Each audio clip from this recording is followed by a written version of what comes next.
All right, with that, we'll call the meeting to order at 9:03 a.m.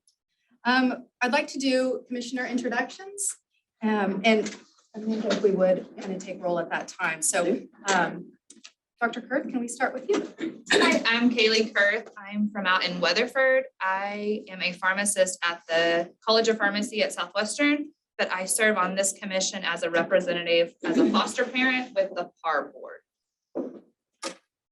Rachel Holt, Executive Director for the Office of Juvenile Affairs.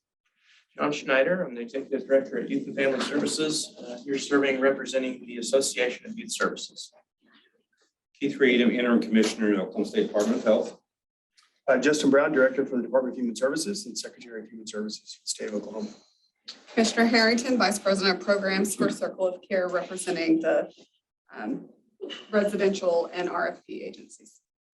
Brenda Myers, I'm the Director of the Comanche County Juvenile Bureau and the Comanche County Juvenile Detention Center, and I represent the Metropolitan Juvenile Group. I'm Jackie Aaron. I'm with the Executive Director for CASA of Western Oklahoma, and I represent CASA. I'm an attorney in Ardmore. I represent the Bar Association as a commissioner. And DA Hicks, would you introduce yourself, please? Sure. Jason Hicks. I'm the elected district attorney for the 6th prosecutorial district, which is Caddo, Grady, Stevens, and Jefferson counties. And I am the representative for the District Attorney's Council. Do we have any other commissioners attending virtually? None that I can see in the participant list. Thank you. And I'm Lindsey Laird. I'm the manager for community outreach at OG&E, and I was appointed by Senate Pro Tem Greg Treat as a member of the community with an interest in improving child serving systems. Thank you all for being here. Ms. Judd, do we have quorum? We've met. Wonderful. All right, let's move on to agenda item number 2, the June 25th, 2021 meeting minute review. Are there any modifications or edits to the meeting minutes?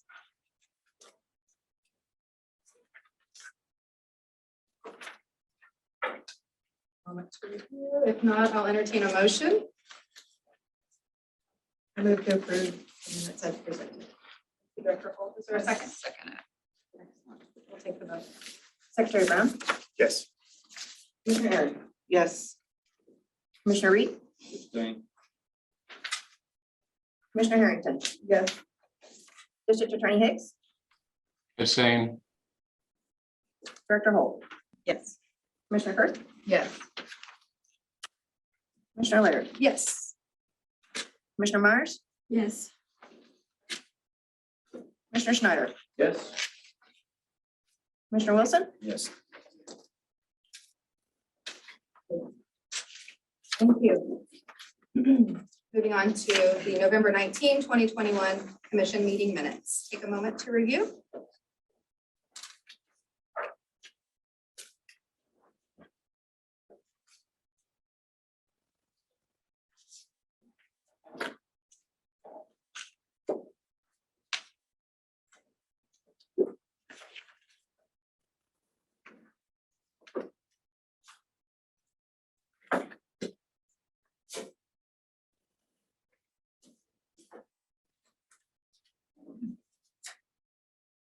Is there a motion? Make a motion to approve. Commissioner Wilson. Secretary Brown? Yes. Commissioner Harrington? Yes. Commissioner Reed? Yes. Commissioner Harrington? Yes. District Attorney Hicks? Abstain. Director Holt? Yes. Commissioner Kurth? Yes. Commissioner Laird? Yes. Commissioner Myers? Yes. Commissioner Schneider? Yes. Commissioner Wilson? Yes. All right. Thank you. Moving on to agenda item number 4, we have a presentation from Judge Francine regarding House Bill 3468, the Parent Representation Act. Y'all may recall receiving some emails from Director Jacoby on this. Is that accurate? Well, we had presentations that people joined in on video. That's right, outside of the formal commission meeting. So this is a follow-up on those presentations. With that, I'll turn it over to Judge Francine. Thank you for being here today. Thank you for inviting me. As some of you may recall that attended, House Bill 3468 had been introduced, being authored by Representative Mark Lawson. 3468 creates the Parent Representation Act. Originally, I had informally presented to some of you, actually hopefully to all of you, as to whether or not OCCY would be considered as the state agency that would receive appropriations contract with a legal service agency to provide parent representation for those indigent individuals who appear in our deprived child courts. After, I believe it was 2 days, when was this, Annette? I guess it was last month, of presentation, there had been expressed some objections to it being placed within OCCY. Thanks to Secretary Brown, there were conversations that were held, and ultimately, Jerry Askins, our director of the Administrative Office of the Courts, had agreed to discuss this matter with our Chief Supreme Court Justice to see whether or not AOC would be willing to step forward and house, if you will, the appropriations and the contracting of the legal representation program. The Chief Justice believes it to be a good idea and is accepting of it. I do not know that he has discussed it with the other justices as yet. However, he anticipates no objections as long as they are not required to do extra work. And I believe that the bill as proposed would meet the expectations that there would be some monies available to them to hire a full-time employee to administer the contract. In any event, the bill then was amended by Representative Mark Lawson to insert the Administrative Office of the Courts as the state agency to roll out this program. The House and Appropriations Budget Committee passed on this bill 27-0. I'm pleased to say, and the House ultimately passed this bill 90-0. The title, however, had been taken off. There was a first reading in the Senate. It is being authored in the Senate by Senator Paul Rosino, and it will be heard by the Judiciary Committee on March 24th. Oh, it was heard yesterday. Today is the 25th, so I do not know how that came out. Hopefully we'll hear from it. But it appears that it is moving forward. We are all excited, and we are very pleased that Director Askins has stepped forward to have this program placed within the Administrative Office of the Courts.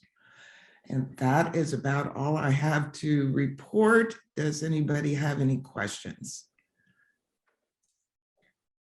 I do want to thank, by the way, all the commissioners that informally appeared to hear about the proposed legislation. I believe it was on that Wednesday and Thursday morning for consideration.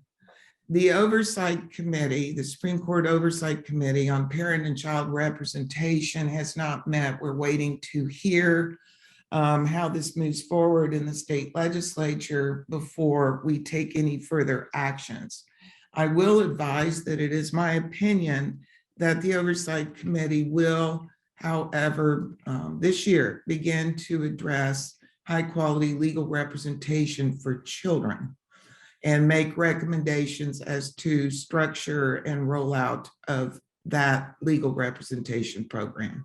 And I am excited for that to happen because we all know that our kids that appear before us are in tremendous need of high-quality legal representation. So, questions? Thank you, Judge Francine. Do we have any questions from the commissioners? I have no question, just a comment that we feel like this is a transformative piece of legislation. The opportunity to hold real robust parent representation in the courtroom is fantastic. And we are really excited about the precedent this sets and the framework that it allows for us to build from. So thank you to Judge Francine for all of her hard work and everybody else. It's just been great. And I would like to also thank Secretary Brown because he is assisting us. He has always been a big fan of what we're doing. We have kept him up to date on this. And he is assisting us with ideas, plans, strategies of rolling out pre-petition legal representation in an effort to keep kids out of foster care and to address those issues that parents face due to poverty. And so I can't thank you for that assistance that you're providing us with that project. There are no questions. Thank you, Judge Francine. Thank you. I'll be leaving and I appreciate you all and the work that you do. Thank you. Thank you. And if I may interrupt and announce that Commissioner Mike Warren has joined virtually. Great. Judge Warren, would you take a moment to introduce yourself?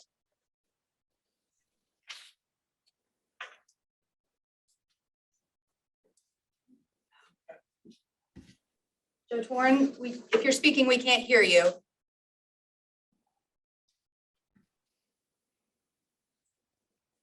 We will know you're here, and thank you for being here, Judge Warren. All right, moving on to agenda item number 5, presentation on child wellbeing in Oklahoma. We have Gabriella Jacoby here from OK Policy Institute. She is the policy analyst and Kids Count data coordinator. Thanks for being here, Gabrielle.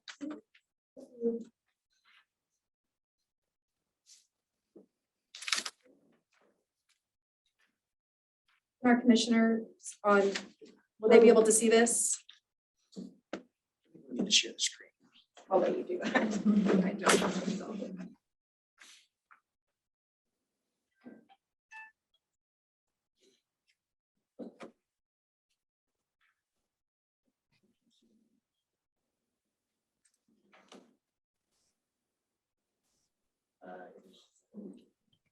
Yes.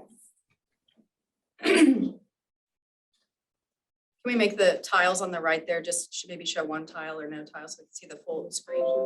There we go. Awesome.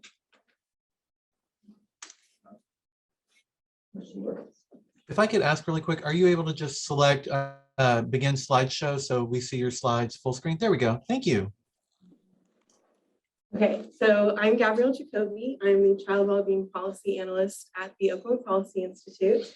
And today I'll just be giving kind of a broad, holistic overview of how our children in the state are faring right now. So hopefully we can talk about some solutions. I'm happy to be with some decision makers so we can think really critically about how we can improve all of these outcomes. I think it's really important when we talk about child well-being to focus on the whole family. Ultimately, two-generation or whole family approach suggests that children succeed when their parents succeed, because not only are their needs interwoven, but so are their motivations. And so this kind of approach aims to create opportunities for families by simultaneously equipping parents and their kids with the tools they need to thrive, while also aiming to reduce any barriers in the way. So like Commissioner Laird said, I am the Oklahoma Kids Count coordinator. Kids Count, for those of you who don't know, is a national program of the Annie E. Casey Foundation. There's a Kids Count affiliate in each state. The Oklahoma Policy Institute is your Kids Count affiliate.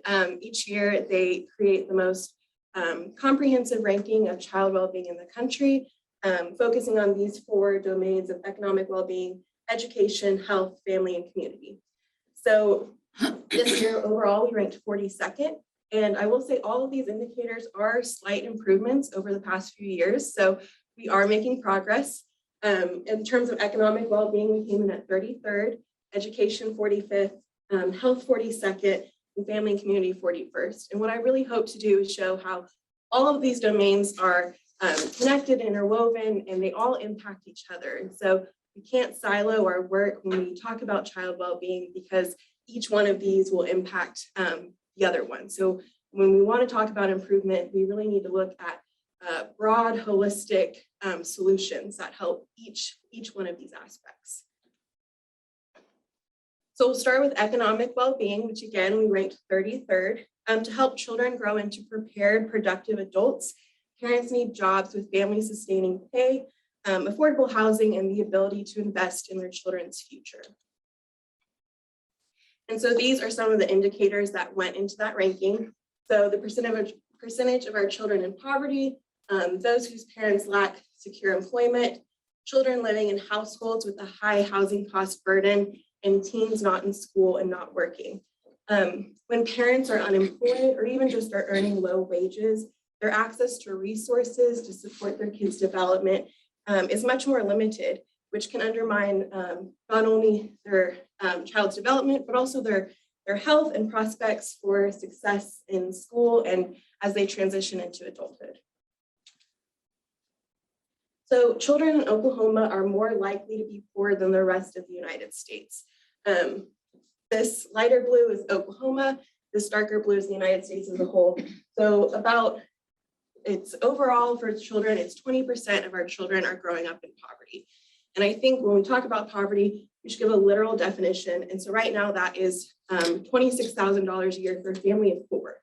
That means we have 20%, 1 in 5 of our children are living in that condition. This is much higher, not much higher, but it goes to about 22% for our youngest children, 0 to 5, because of the just increased costs with raising young children. You have childcare, diapers, formula, all the infrastructure to take care of a baby, your pack and play, your crib, they require a lot. So it decreases a bit once that child hits 6 because they can start K-12 education and do all of that. The costs kind of start to decrease. But it's still about 19% for 6 to 17. So that's a lot. Also, when we talk about poverty, it's really critical to talk about the racial disparities that exist within this indicator. Children of color children across most racial categories are more likely to experience poverty than their white counterparts. This is due to structural inequities in incarceration, education, housing, and more. Gabrielle, is this an Oklahoma specific or is this a national? This is Oklahoma specific. So pretty much all the data I'll be giving is specific to Oklahoma. Oklahoma is yet to raise the minimum wage, and this really matters. Our minimum wage is still $7.25. Since 2014, we've prohibited towns and municipalities from exerting local control and being able to raise their own minimum wage. More than half of states in the US have already done this themselves. And despite being a low-cost state, the living wage is still calculated at $13.53 an hour. And if you're an adult with a child, this increases all the way to $28.23 an hour. And it's kind of easy to brush this off when thinking about child well-being, but it's still really, really critical because a third of our workforce are minimum wage earners or near minimum wage, which is defined as $10.88 an hour. So that's a third of our workforce. And there's also, again, a lot of disparities within this indicator. Minimum wage earners are more likely to be women, and they're more likely to be workers of color. However, this is what I really want to talk about, because over half, 53% of minimum wage earners are 25 or older, which has huge implications for child well-being. Because these are parents, these people have families, they have dependents, they have people that they're responsible for. And so even if they're employed, they're not making enough really to make ends meet. So some state policy solutions that would improve this ranking if we raised our minimum wage, or at least if we got rid of existing preemption laws that would allow local municipalities and towns to exert local control. Some other things we could do is we can provide more working Oklahoma families with tax relief in order to get them more of their hard-earned income back. We can strengthen and expand the sales tax relief credit. That's something that is actually still alive in the legislature right now. So that's something that's exciting and encouraging. We should also expand the earned income tax credit and tie it back to the federal credit so that it automatically adjusts for inflation. Last year, we restored refundability of the earned income tax credit, which was a really huge win for Oklahoma families. However, when we did that, we didn't automatically tie it to the federal one, meaning when the federal one increases, ours won't, it'll stay the same. So if we could tie it back so that it automatically increases each time, it wouldn't lose buying power over the years. So now we'll talk about family and community, which again, we ranked 41st. Children who live in nurturing families and supportive communities have stronger personal connections and higher academic achievement. Parents struggling with financial hardship have fewer resources available to foster their children's development and are more prone to face severe stress and depression, which can interfere with effective parenting. I think these findings, again, also really underscore the need for a two-generation or whole family approach, which addresses the needs of parents and children to help them succeed together. Where families also live really matters, because when communities are safe and have good institutions, good schools, quality support services, families and children are more likely to thrive. So some of the indicators, children in single parent families, children in families where the household lacks a high school diploma, children living in high poverty areas, and teen births. And I really want to underscore, a child in a single parent family or a teen parent or a low educational attainment parent, that doesn't automatically mean they're going to be a bad parent. It more just means there's limited resources, there's limited income opportunities. And so that's something we want to address so we can support that family. So Oklahoma, can't see my slide, got it on my phone though. The Oklahoma children's environment limits their opportunities for development. So only 17% of children in Oklahoma have access to a park or playground, a recreation center, a community center, boys and girls club, a library, a sidewalk, or even walking paths. And that's compared to almost 40% of the rest of children in the US. And so when you think about it, that really impacts their development. They don't have places to go after school, to build community, to further their development, whether that's academic or just in other sort of hobbies, or for just physical activity. Gabrielle, can I ask a question about this one? Yes. So access, I think, is the key word. So I feel like there are, parks and playgrounds. Is transportation an issue? It's proximity to their I think it's home? proximity to zip code, like within walking distance. So our children also have disproportionately high ACE scores. These are the 3 most prevalent ACEs, not only just in Oklahoma, but in the country as a whole. And in each one of these, our children are faring worse. So about a third of our children are experiencing this ACE, which is hard to cover basics like food and housing, either somewhat or very often. Again, another third have dealt with a parent or guardian getting divorced or separated. And over 1 in 10 have had a parent or guardian serve jail time, which is really, really impactful, not only because of the trauma of coming, into contact with the criminal justice system, but also, again, that lack of income. One less income to support that child's development, and then all of the additional fines and fees and court costs that will go into that. Oklahoma children also experience maltreatment at a high rate. And I do want to point out, this is not a totally fair comparison. Each state has varying definitions of maltreatment, varying capabilities to investigate and substantiate, but I just wanted to give a little bit of context. This is a rate too. So the rate is a little over 15 substantiated cases of maltreatment per 1,000 children. And when we talk about maltreatment, it's really, really important to talk about neglect, because neglect is overwhelmingly the most common form of maltreatment. It's about 75% of cases. And because of that, again, it's really, really critical to distinguish poverty from being neglect versus poverty being a driving cause of neglect. It doesn't automatically mean that parent is a bad parent. Ultimately, parents want to care and provide for their children, but are forced to make impossible decisions due to economic strain.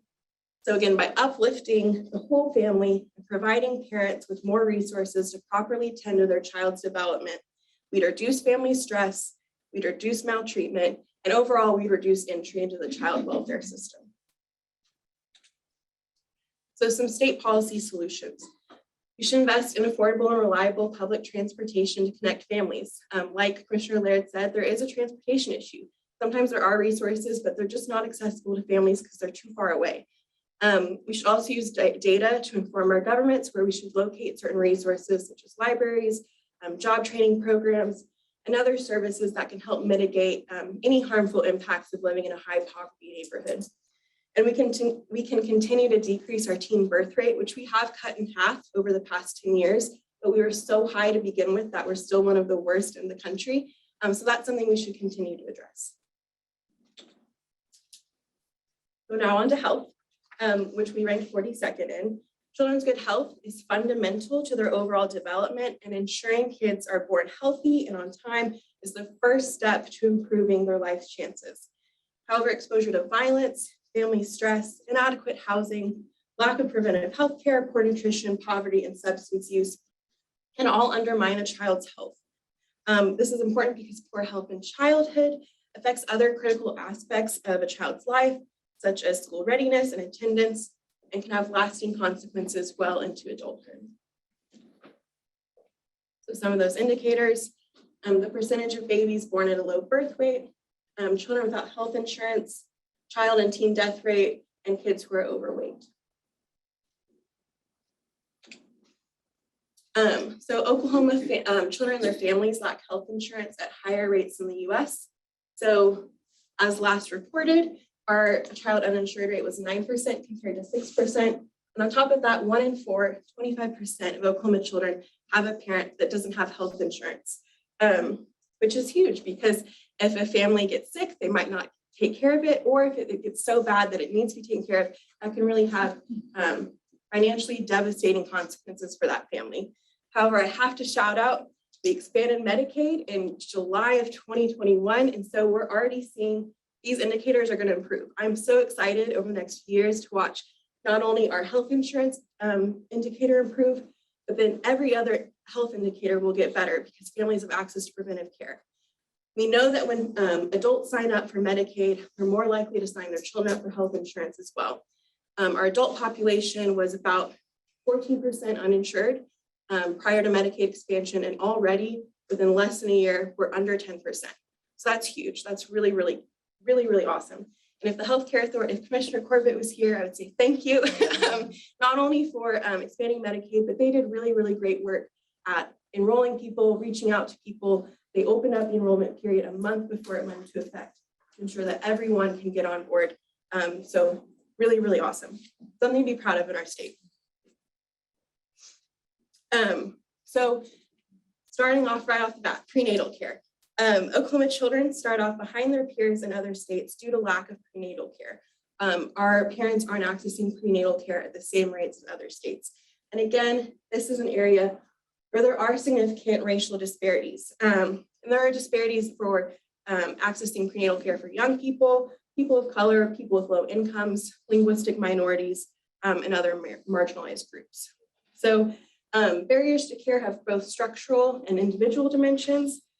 Structural dimensions include high service costs, poor transportation options. It's too far away, especially for our rural communities who don't have hospitals or clinics within their community. They have to drive a long time. On top of that, they might not have childcare for that appointment, long wait times.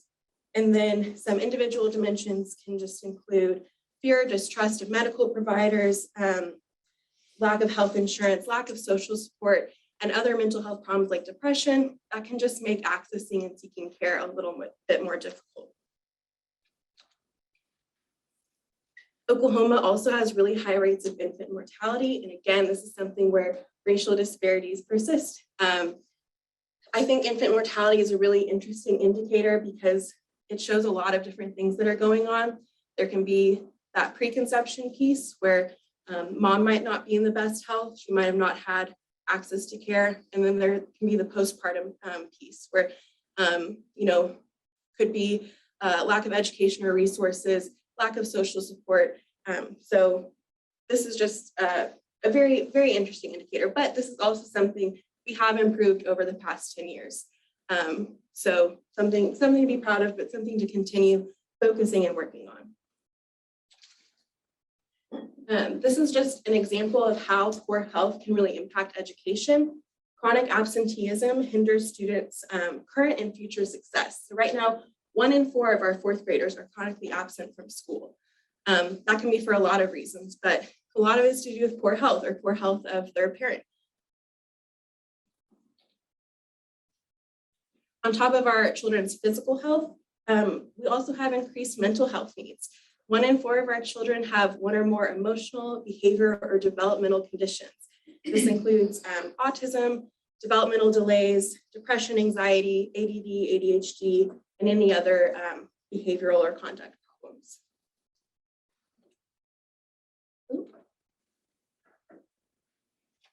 I think this is my old slide. Well, my slide isn't here, but it is on my phone. What I would have said is an area I haven't talked about that falls under this is youth justice. And I think OJA has done a lot of really good work the past few years to really cut the amount of children we're detaining. And I don't think that's just OJA. I think that's a lot of the services in this room that are working together, because we've realized, best practice is not detention. There are so many better ways that we can treat and hopefully intervene to create better pathways for our children. The other thing I would have said, which is our youth are in crisis. These stats are not fun, but suicide is the #1 leading cause of death for youth aged 10 to 24 in the state. And this rate has increased 103% since 2007 in Oklahoma, compared to 42% nationally. So we're really going just increase this a lot. On top of that, in the past 5 years in Oklahoma, the number of youth attempted and completed suicides equals 38 Division I college football teams. That number is horrible, horrible, horrible. And it's not fun to talk about. But if we don't talk about it, we're not going to address the problem. We're not going to look at the root causes, and we're not going to fix it. And ultimately, it's just going to get worse. So some state policy solutions. We can protect Medicaid expansion for adults and make it easier for all eligible Oklahomans to enroll and stay enrolled. Ensuring that people enrolled in Medicaid stay enrolled is not good just for the person themselves and their health, because when they lose coverage and have to re-enroll, that creates administrative churn for the healthcare authority. They have to reprocess applications. It's just a lot more work. So it's better if we can just keep people enrolled. We should also continue expanding pregnancy and postpartum coverage, particularly for our Medicaid population. So many births happen with a parent on Medicaid, but there's really limited benefits. Right now, I think your pregnancy benefits and the benefits end like the end of the month that you gave birth. So if you gave birth on the 30th, your coverage could be done by then. So there are some ways that we can improve that, make sure that moms can keep accessing care well after they give birth. We can also expand access to paid family medical leave, as well as expand access to evidence-based parenting classes and home visiting services that can prevent premature death. Education, we ranked 45th in this. And education starts with the early years of a child's life, because this lays the foundation for lifelong success, and establishing conditions that promote educational achievement for children is critical. So some of the indicators, our young children ages 3 and 4 not in school. And I do have some qualms with this indicator because we do so well at our 4-year-olds in school. We have the highest rate, or 5th highest rate in the country of 4-year-olds accessing pre-K. So if they broke that up by 3 and 4, we would be doing great, but they lumped it together. And so with 57%. However, just 4-year-old pre-K is about, it's changed a little over the years, but it's like 73 to 77%. We're doing well. And then we have the percentage of 4th graders not proficient in reading, 8th graders not proficient in math, and high school students not graduating on time. So beginning with early education, parents in Oklahoma need options for childcare. This is our child population 0 to 5. It's about 302,000. This is the number of children 0 to 5 with working parents, about 187,000. And this is the number of available child care slots. It's 88,000. So there's a difference of 99,000. Where do those children go, you know? When that happens, we get this. So this is a map of childcare deserts in the state. Where it's orange, it means it's scarce. Where it's blue, it means it's adequate. So 55% of Oklahomans right now live in a childcare desert. And that increases to 68% for rural Oklahoma. There are some counties, Cimarron County, for example, does not have a single childcare facility in the entire county. And a lot of counties have 2 under 5. Granted, they're small, they're rural, but parents still need options. The cost for childcare is high for all ages, but even higher for young children.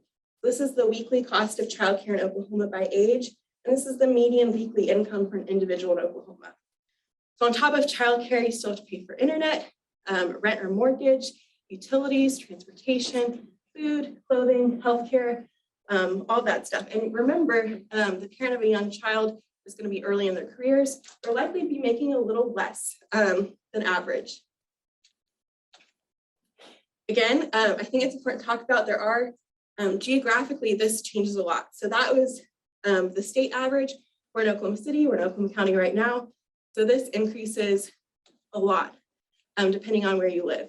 This means right now, if I was a parent with an infant and a 3-year-old, I'd be spending a little over $18,000 a year on childcare. That's crazy. I could not do that. I would be in really big trouble. So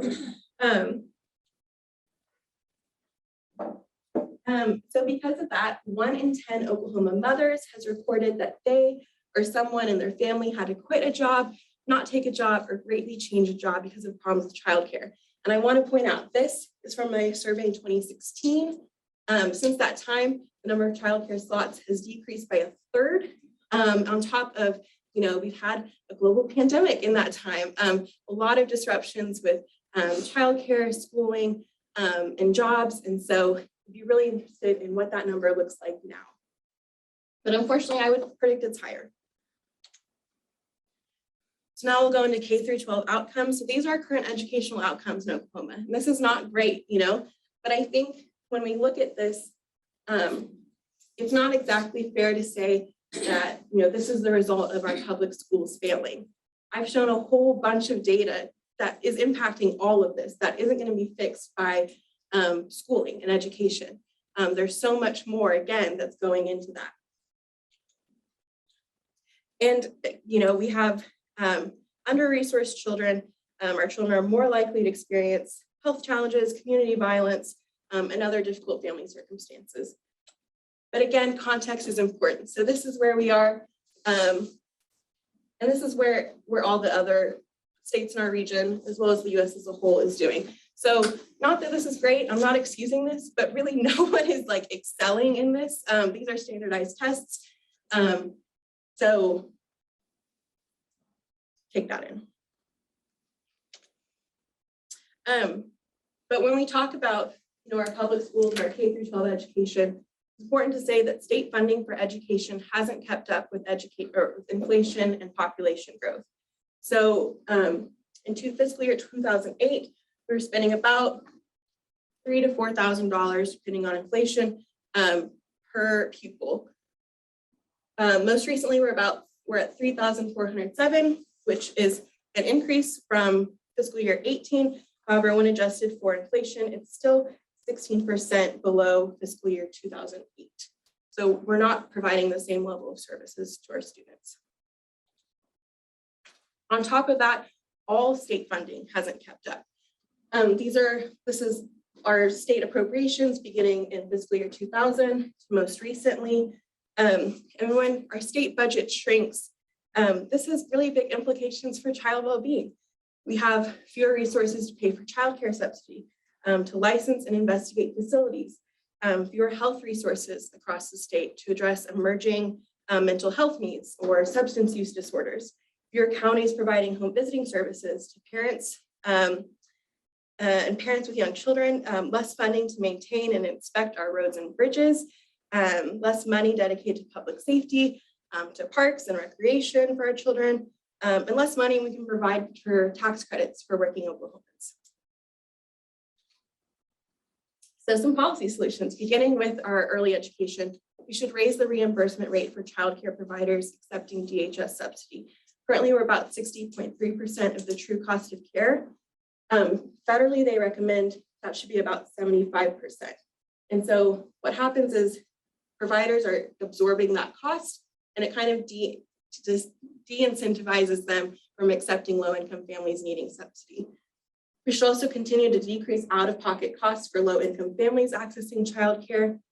Some state leaders are like South Dakota. They reimburse at about 90% of the true cost of care and have no out-of-pocket costs for families at 150% of the federal poverty level. We should also really consider moving from attendance-based enrollment subsidy to reimbursement-based subsidy for childcare providers, because we saw, with the disruptions of the pandemic, it's really a volatile industry that kind of needs stabilization. And that's one of the reasons providers keep closing down across our state. We should also continue fully funding public education, but not only that, we should continue funding all core services in Oklahoma so that families and children can thrive both inside and outside the classroom. We should also invest directly in our teachers by raising pay to the national average and indexing it to inflation, and provide adequate mental health services and school counselors for our children. I did want to highlight this past year, the State Department of Ed invested $35 million in a school counselor corps. And so hopefully that will, provide more resources in schools for our children with mental health needs and get us closer. I think our current ratio for student to counselor is 411-1. Recommended is 250-1. So hopefully this investment will get us closer to what's recommended. So child well-being is complex and depends on the success of the whole family and multiple government systems. But by investing in families, we're developing happy, healthy, productive adults who grow into loving parents and set our state up for families and generations of success. So with that, I can take any questions. Yes. Do you have any trend data over the past maybe 5 or 10 years on how Oklahoma's ranking is faring? In any of these overall? So the 42 right now, what was it 5 years ago, 10 years ago? About 5, I want to say 5 years ago. We've been solid like 46, 45, never like bottom 3, but that mid bottom 10. So I think last year we were like 43rd. So we're slowly improving. Again, I think we can't silo our investments. They need to address all 4 of those areas if we really want to uplift children and the whole family. And that would really improve not only our overall, but again, all of those other 4 domains. We're just trending in the right direction. We are fortunately trending in the right direction, yes. Just have a comment. I just think all of this data, this is great information. Thank you so much. I think this screams the need for prevention services. Absolutely. I mean, we can do all these things to change policy and do things to help people survive with dysfunctional family units. But what we really want to do is help families not be dysfunctional. How do we help families swim upstream a little further and prevent families from having to live in these situations economically? So I don't know, this just every single slide, I'm like, this is prevention. We need prevention. We need prevention. So that when kids grow up, they don't want to earn 50% of people. I can't remember your statistic. 50% of people earning minimum wage were over 25. That's appalling. I mean, at that age, you should be wanting to earn a higher wage than that in a job with an education and a skilled trade. That number, that statistic is appalling. So anyway, prevention is really key in that. Definitely. Thank you for the data. And I will say this gets updated, kids count updates every year. This got updated in June.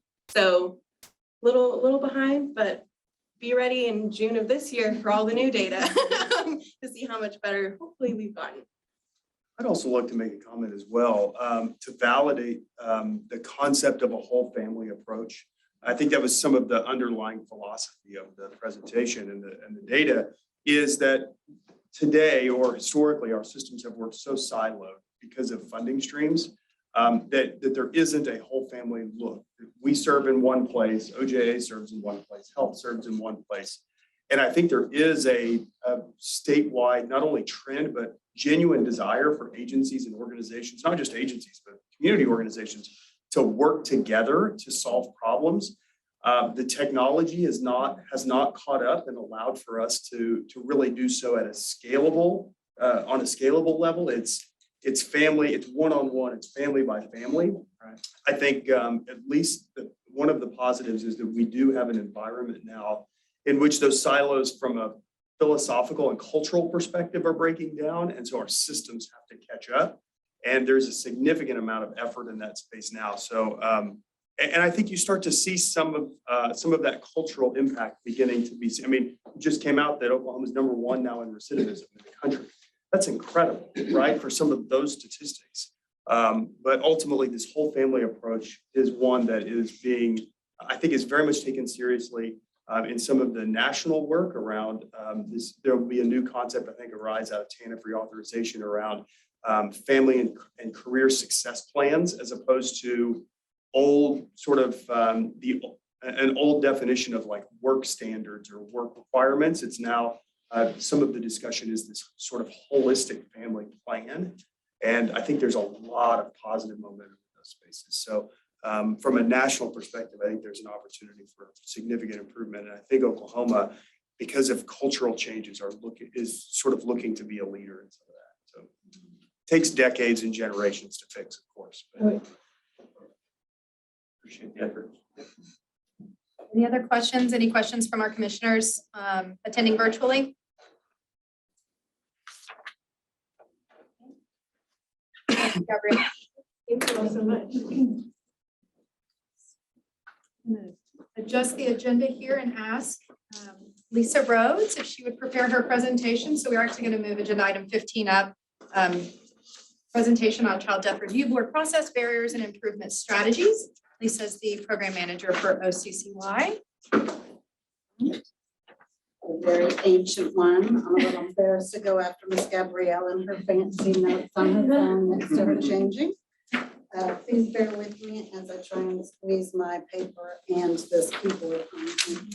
Yes, I'm Lisa Rhodes. I'm the program manager for the Oklahoma Child Death Review Board, which is a program of this agency. We go. We do have a mission statement. This is our updated and shorter version, but basically we look for prevention trends and system failures through multidisciplinary case approach to child death review. That changed. Does that mean I don't have it sharing? That was Gabrielle's presentation that was still up, I believe. So you should be able to share screen. Fantastic, thank you. Only missed the intro slide. So here is our mission statement. But after preparing for this presentation, I might want to make some adjustments to it. Sorry, Director. But quick overview of what Child Death Review Board looks like as soon as I can figure out how to change a slide. Here we go. Kind of 4 pillars we have would be an administrative column, case management column, data/EPI, and an outreach.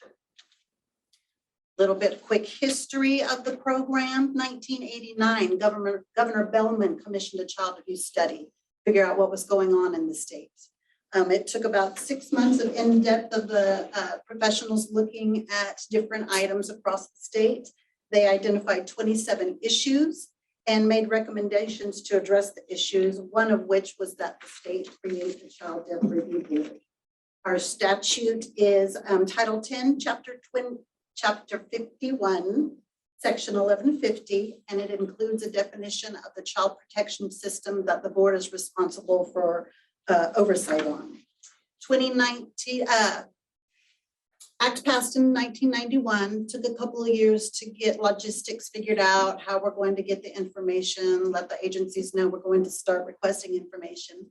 We're able to expand and create 2 local teams in 2000, but at the time the statute stated that we would have teams in every district, attorney district, which was much too large and cumbersome for the resources available for us at the time. So we piggybacked on multidisciplinary teams.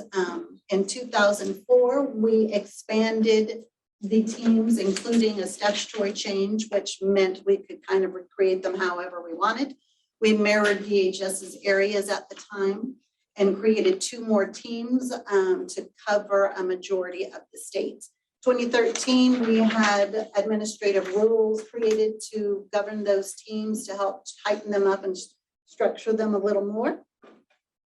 We also, in 2019, addressed team recruitment was difficult, and at the time it said we would have a PhD on each team. Now it says licensed mental health professional. Also want to point out this difference over the years in data collection. We were never, staff always took care of all this data collection changes, including learning what the changes were, training the board members on it, and analyzing our own data. The current version we use is now on version 5.1, and every version they have created has increased the amount of variables that is collected on each case. Staffing history, real briefly, we're going to go over this closer later on. But there have been frequent changes, and including pointing out when 2015 to 2020 reduced down to 1 FTE. Have to give a shout out to Commissioner Reed and folks in your camp very graciously sharing interns with me, especially out of maternal and child health.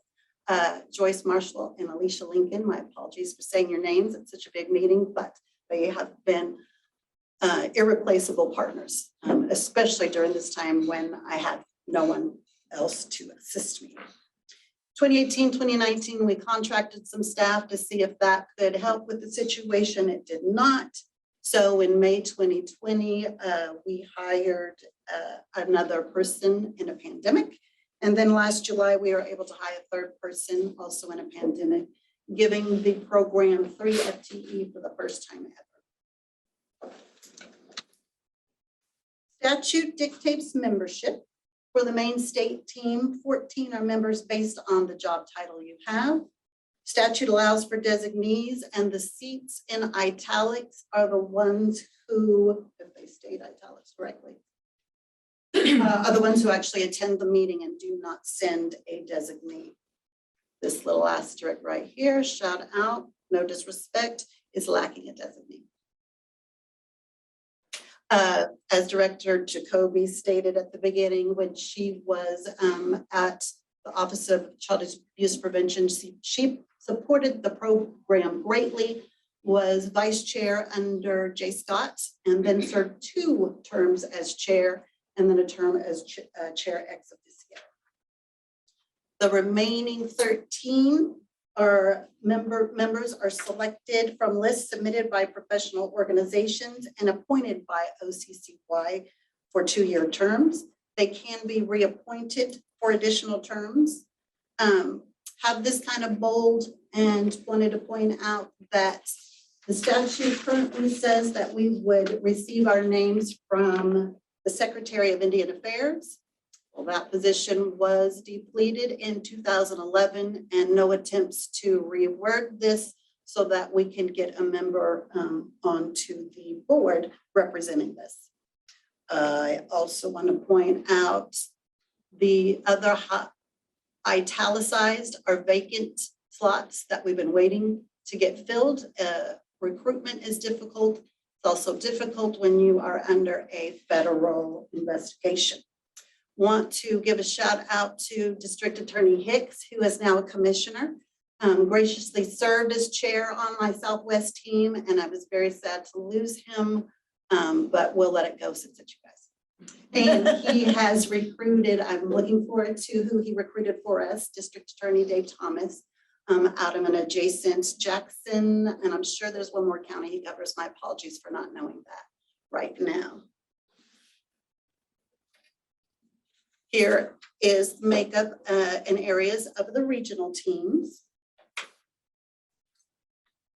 Team 6 meets every other month.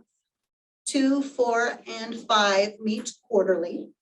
The promulgated rules state they will have law enforcement, DA, medical professional, child welfare, and a licensed mental health professional. We have currently only one team that has this role filled. Again, that proves to be difficult, but so has recruitment in general, which we'll get to here shortly. There are also opportunities for other disciplines to serve, such as OJA sits on Southwest team. We have Cherokee Nation on our Eastern team, CASA on our Eastern team, and Save Kids on our Tulsa team. We kept Team 1 separate in the beginning in hopes that we might be able to form a team there. It's currently covered by Team 3, which is the main state board central team. I don't see us expanding low population area, low death rates, although it would still be nice to have a team there as they have their own unique systemic issues going on for both living and after they have passed away. Which team has a licensed mental health provider?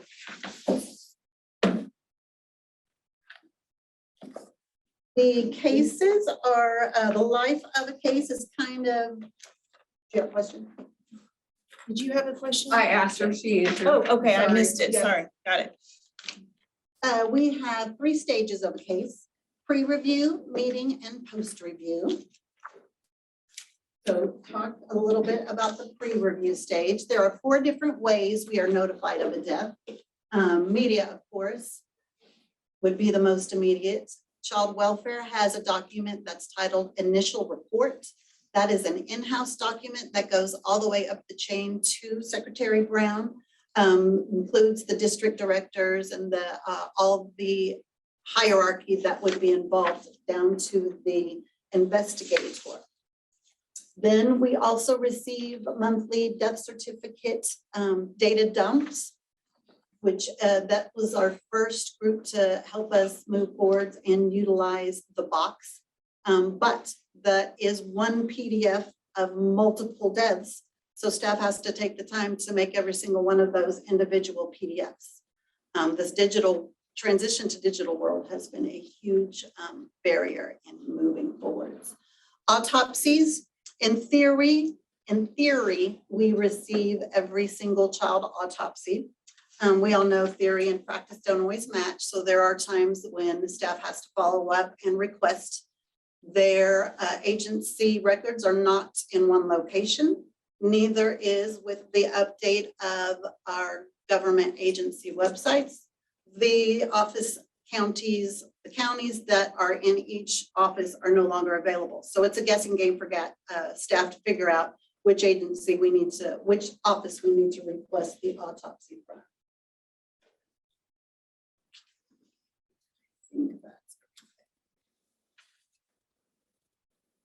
Minimum records needed are those items: death certificates, report of investigation from the ME's office, law enforcement report, and child welfare. Lack of any of these results in additional steps for staff. Child welfare also includes history and any subsequent. And should the child, as a result of the death investigation, go into custody, then that opens up a whole bunch more items we need to obtain for the review meeting. Sorry, checking my notes here. Oh, we also turning digital. No longer can just print off at our office to be able to provide the records when we were having virtual meetings. So we log into DHS as a DHS person. We have to save whatever we download out of kids to PDF in child welfare, use our child welfare email, mail it to OCCY email, upload it to our OCCY server, and then upload it to a cloud when we have a meeting. That's one report, one kiddo. Additionally, We are finding some documentation in law enforcement that child welfare is involved, and child welfare has records that say we don't know anything about this case. So that adds steps as well in the records obtaining process. If it is not, depending on the type of death, depends on additional records. So for instance, your fires, we would need fire department. Ideally, we would be getting EMS in every case, but just because of resources, we don't. When law enforcement does not have a formal investigative report, we have to find EMS to see what they say, as well as hospital. The same would be true for any death that was not sent to the ME's office or not accepted by the ME's office.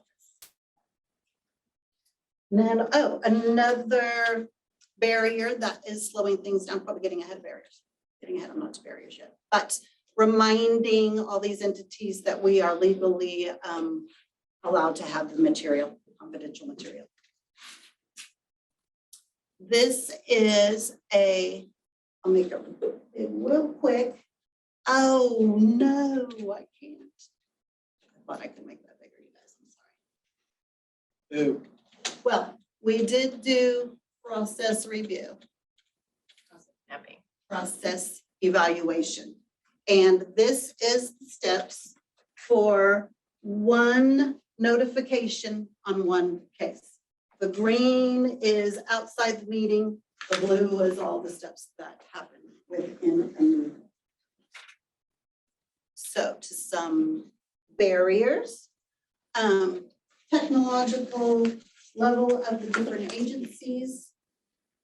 There are 483 law enforcement agencies alone, according to the 2008 census. So plus or minus, however.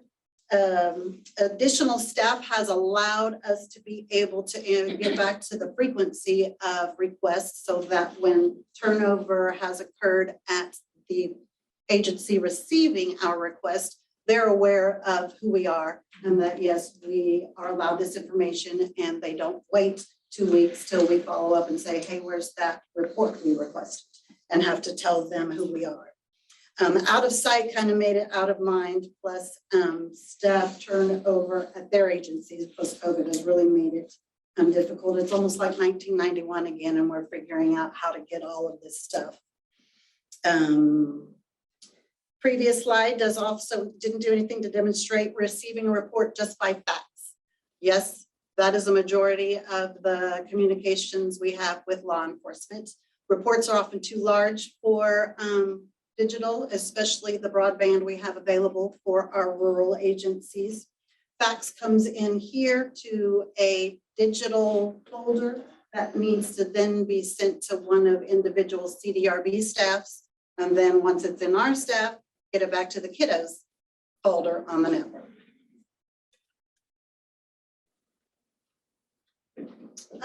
Sorry, little shout out. It took 13 months for one of my staff to get their scan folder.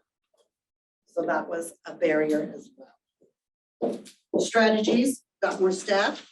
We have learned, just received last month, this month, we can now e-fax. We each have our own individual e-fax number, so we don't need to worry about it coming here and someone needing to scan it to us if we are working from home. Again, doing the process evaluation with OUE team and working on logic models that we had created actually before we got to this point. And we're also looking at some ideas for direct records access. One particular entity that really slows us down is the hospitals.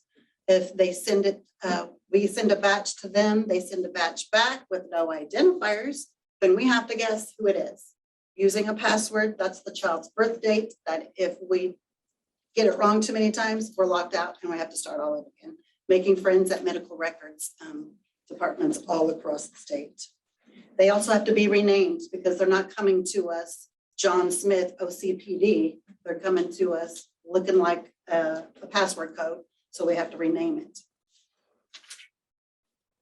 Ooh, 2 pages of barriers. I'm sorry, Secretary Brown, but also when we get locked out of our child welfare accounts, we learned the hard way that we needed to be signing in every week, which was new. That didn't trickle down until we got locked out. Help desk OMES has no idea what we're talking about when we say we're remote logging in and security level permissions. Yes, we need it. No, we don't. It was a barrier getting access to kids to obtain the information needed for the reviews. Additional staff though, and some ideas that, and within meetings that we've talked about is now that I have staff that can do some of the footwork, I can get out there and get into larger groups like the Chiefs of Police Association and Peace Officers and Sheriff's Association, remind them who we are and that we're not looking for any wrongdoing. We're just looking to find out what happened in this kiddo's case so that we can make recommendations for prevention down the line. That was just getting ready for the meeting. At the meeting or for the meeting. Rooms have to be found. In COVID, that was difficult. We weren't able to have a meeting last month because the venue said no in-person meetings. A person needs to be responsible for drafting and distribution of both agenda and minutes, getting them posted on time, letting the Secretary of State know at the end of the year when the meeting dates are, keeping Secretary of State advised when we change meetings or have regular or special. We have to ensure quorum. We have to coordinate the guest. We have to have the AV knowledge of whatever room we're in. We also have to know about the cases because as appreciative of as I am of all the board members, they're not reading every single word in the case like staff should be, and getting acclimated to knowing the points of the case. And all that reserve room happens for 5 teams. That's if they do their scheduled meetings is a total of 30. Adds to it if it's rescheduled.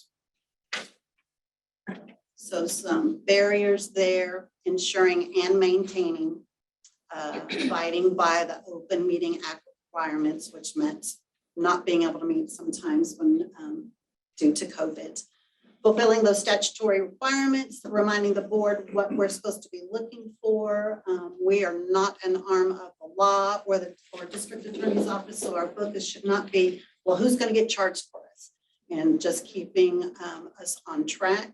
It required an increased need for technological access as well as skills. Again, going virtual for this group and keeping confidentiality in mind and being as good to the kids as we could, required extra knowledge and skills of everybody, not just staff, but of board members. And then the firewalls for getting to the bottom. There was one particular state agency who would not let their agency utilize the cloud storage system. And that was a barrier to getting cases reviewed. Strategies, additional staff, process evaluation, including we have been talking so much about it. We've gotten some board members enthusiastic as well, including the chair and the vice chair. And so I'm hopeful also that will lead to me being able to get back to member recruitment engagement and increasing their skill levels. And all the while still utilizing the logic model and OU team. Other barriers, no disrespect, but those who don't respond at all, we don't know if they're not coming, they are or not. So we have to track them down and find out. They don't block enough time for the meeting. I'm not sure how we think we're going to get a quarter's worth of deaths reviewed if we're just meeting for an hour. Please don't make doctor's appointments on the same day as child death review. Member barrier is that looks like all of those, but just again, being able to properly train them before the meeting. If I appreciate it when a member sends a body so we can make quorum, the body's got no idea what they're supposed to be doing there at the meeting and is not able to do a thorough review on the case.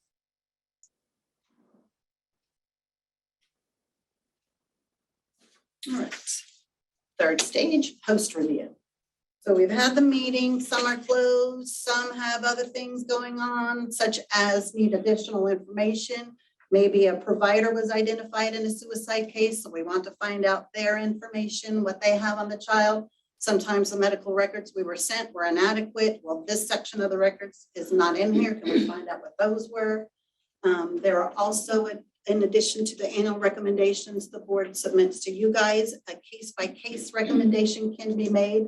So for instance, if law enforcement has not notified child welfare, we want to recommend that they do so in the future. And then I have verbiage around that, or why it's helpful for everyone if both are responding at the same time. We also have to do data entry. Board members are welcome to, it's an online system, so they all have their own usernames and access, but they don't all want to enter the information themselves, which is fine. If they do, even when they do, staff has to go in and ensure the answer is correct. One particular example is, one question is highest level of child welfare involvement. Well, that even includes, were they notified? And if so, it was screened out. The assumption reading that question is, did DHS take them into custody? That's not the spirit of the question. So we need to go in and ensure that the spirit of the question has been answered.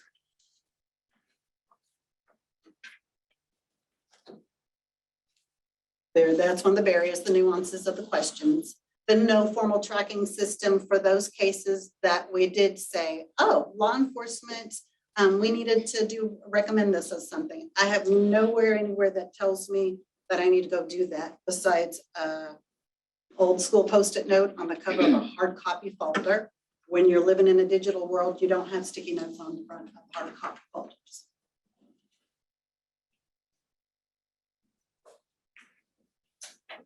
Also, deciphering the reports we get. You would think reports of investigation from the medical examiner would all be uniform in how they put the information in. No. And so finding if x-rays were conducted on the child is difficult to decipher out of the different reports. And same with reports to DA. And where we get a lot of the demographic information, education level of the parents, caregivers would only pretty much be in that report, and looking through the different interviews takes time. So, current status. I do have a duplicate slide, but it's just a reminder of the decision to cut FTE from Child Death Review Board. And I gathered information to share. This is 10 years of cases per year that staff made available for review. Since we lost staff consistently, not able to get cases ready for review. Similarly, board unable to get cases closed. I do want to brag.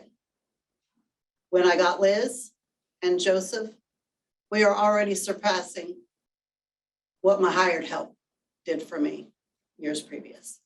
This 121 is just 3 months. It's actually not even 3 months. This is, oh no, it is. This is data from a download that was Monday. So this is most current.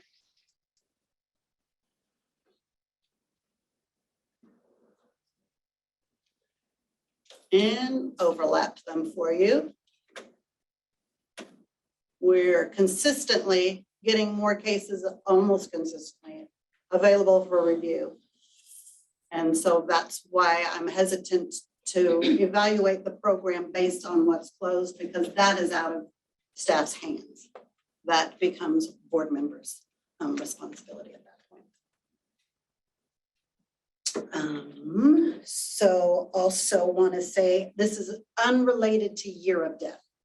I know that you all saw a table previously that raised concerns because that showed year of death, and all this blue line of not being able to get cases ready, they don't stop dying because we can't request their autopsy.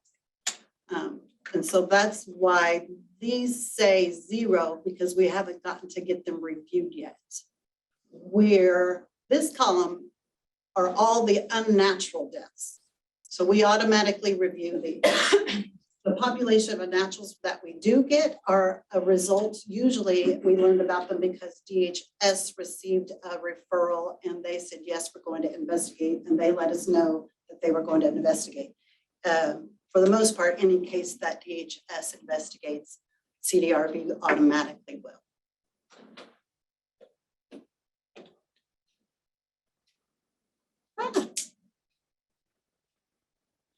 No, it doesn't want to go off the slide. Oh, so also want to say that statutorily required to submit recommendations.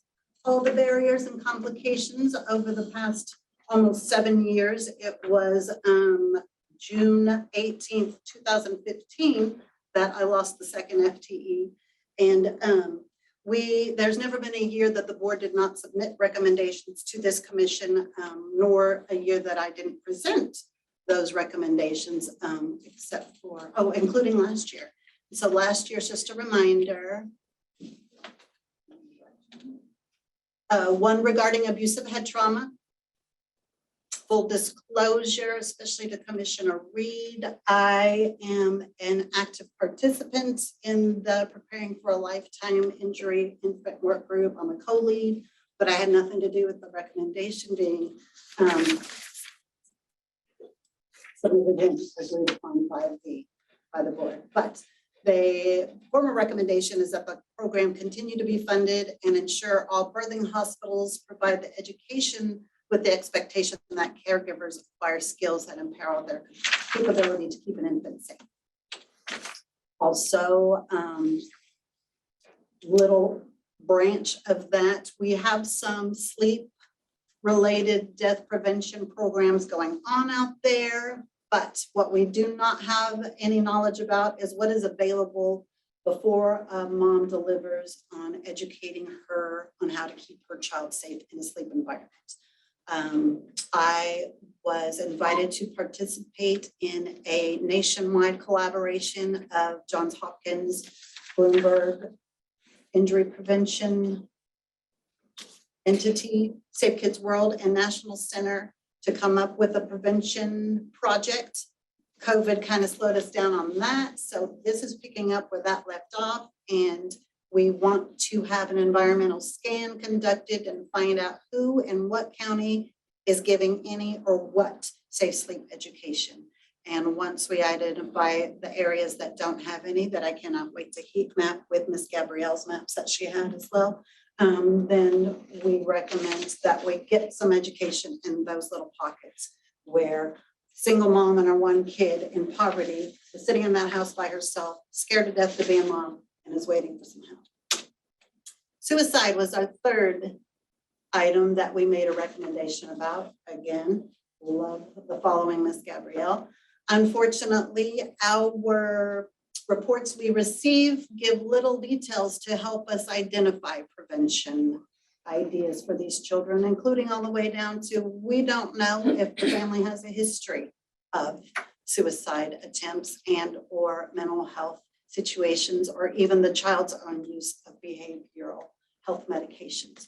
We also have learned that child welfare wants those referrals, and a big advocate for send the information over. Don't get mad if they screen it out. We're setting up a pattern of demonstrating some worries about families. It's not a,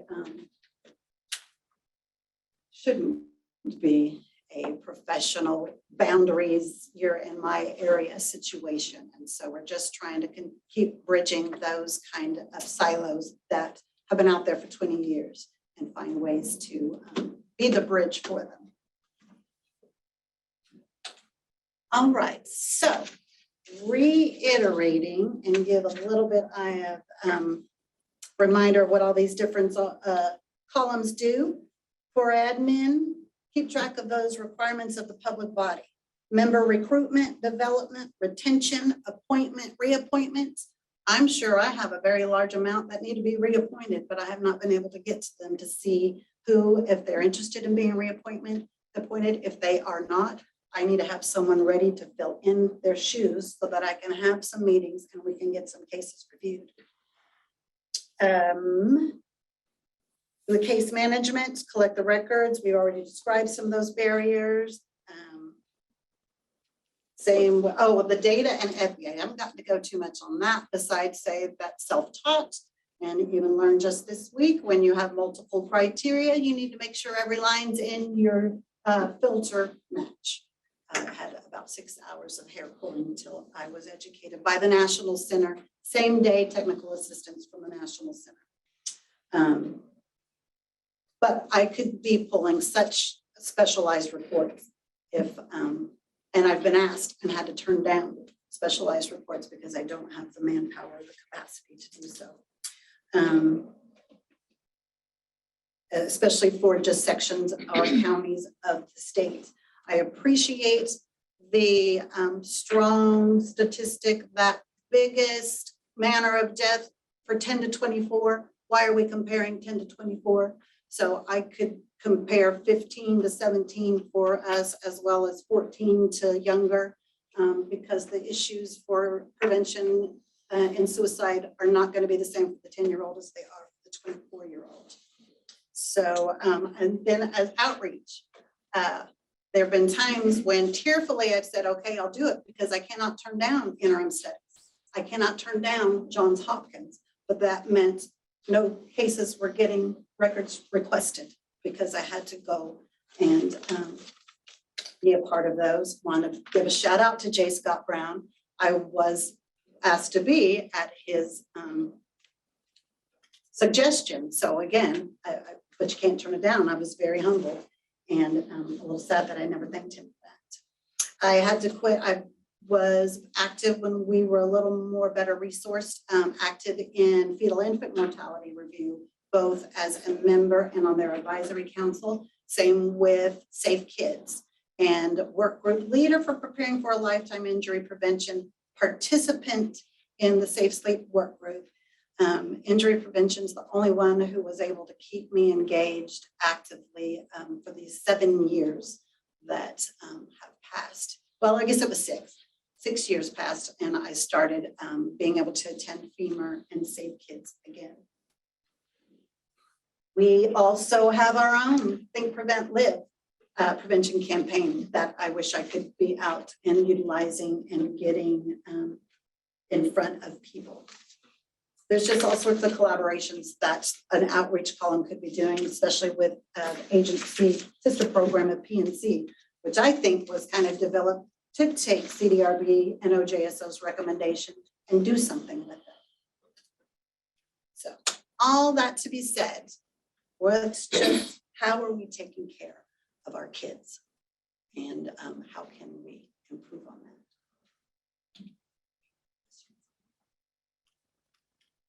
Thank you, Lisa. Do we have any questions from the commissioners? This is Judge Warren. I have a question. Go right ahead, Judge. Can you explain to me what you define as unsafe sleep environment? Yes, sir. I would understand what unsafe home environment is, but I'm wondering what is unsafe sleep? Excellent question.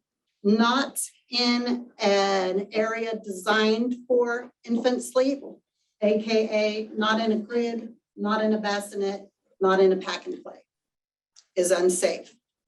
In those three, but using adult bedding, unsafe. In those three with clothing, in those three with toys, in those three with bumper pads is unsafe. And especially outside of those, on a couch with or without bedding is unsafe. With or without another adult is unsafe. Okay, thank you. Judge Warren, they taught us ABC, so alone, on their back, in a crib. Yeah. And if all those three don't match up, then and that's how I remember it. With nothing in the, nothing. Yeah, no person, no No other blanket, no human anything. or animal. Yeah, sleep sack only. Lisa, of the total 6 teams, how many people does that entail? Counted, and let me just flip through my papers here. It's not as nice looking as scrolling like Gabrielle. I feel like it's 30 because I did that on purpose last night. Right, because there's 27 on the state team based on the 14 and the 13 that are approved. Yes. That's the state team, but what about the other 5 teams? I believe it's 6, 6, and 7. So one team has 6, so 25, yeah, it's 25.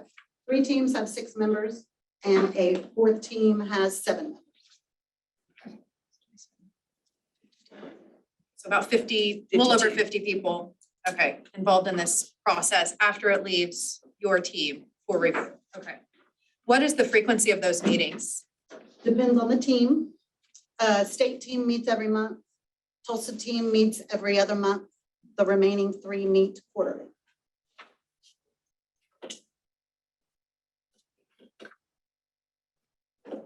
So it's up to them to meet as frequently as they would like to. That, yes, they can meet more. We request that 3 hours for each team be blocked off.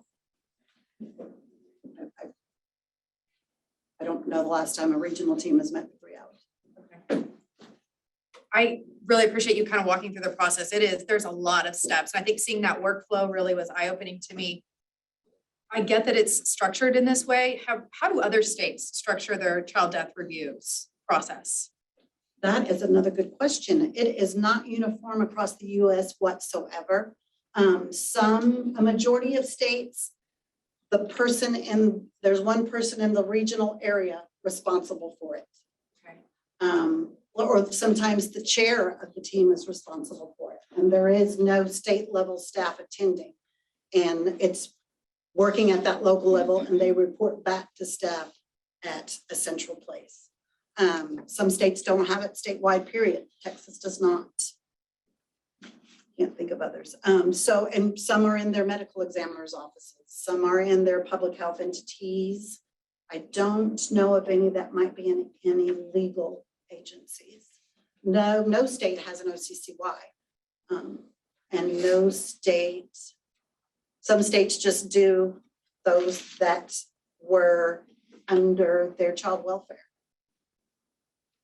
And how does somebody get involved to become a part of it on a regional level? There's an application. And they Through you or through OCCY?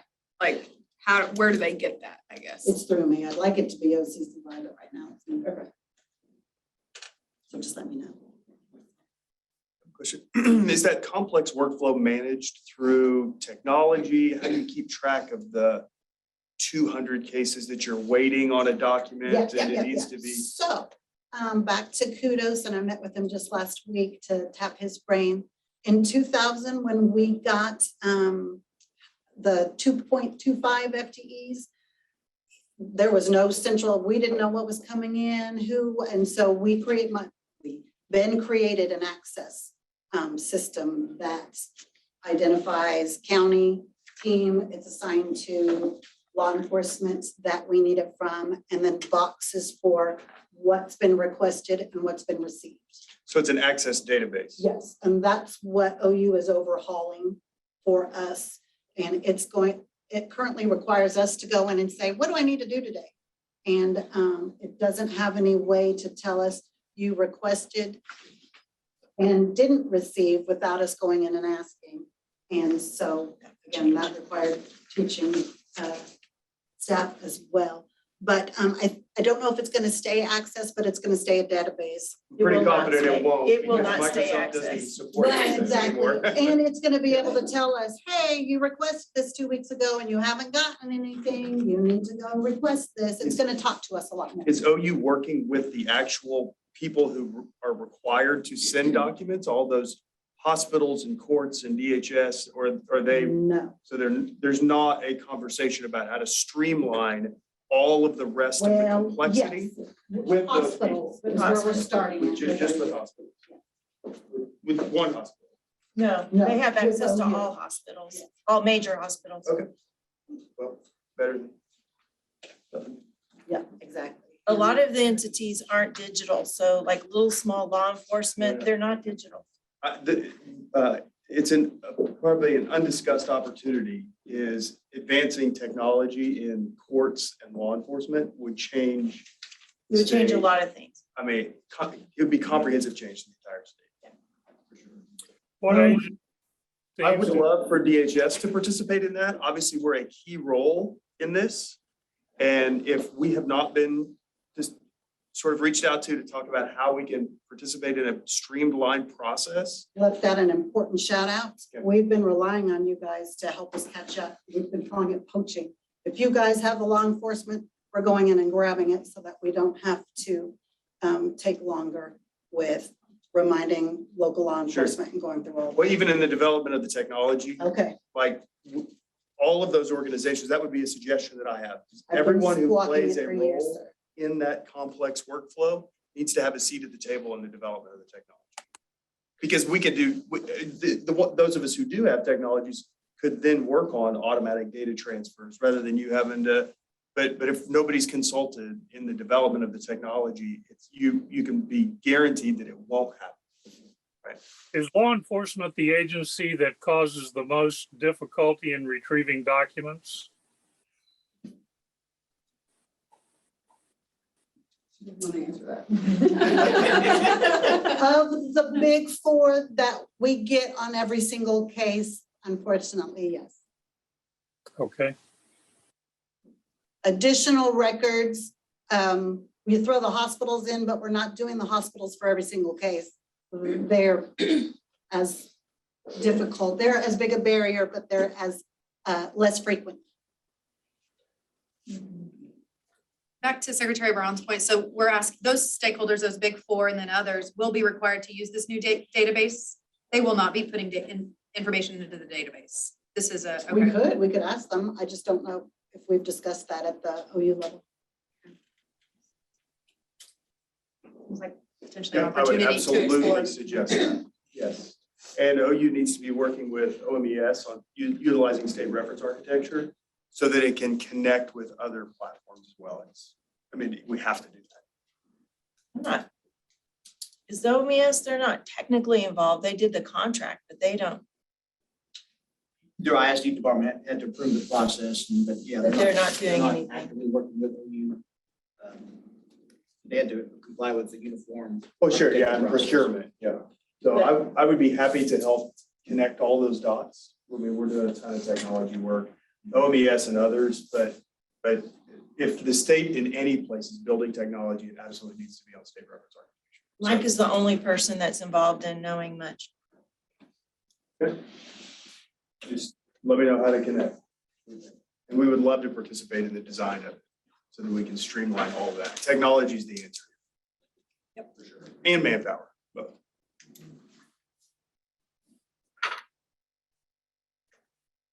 Any other questions?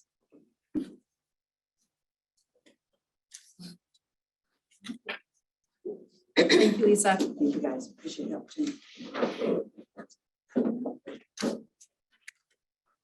A couple commissioners who may be leaving early, so I'm going to take some liberties and make some more adjustments to the agenda. So let's move to item number 9, the executive director appointment, which is required by statute. So this is to be reviewed every 2 years and we're up for review. So at this point, we are going to enter executive session. If there is a vote, a motion to vote in the affirmative, at that point, we will, Mr. Whittyfield will move all of our virtual attendees into a separate meeting room.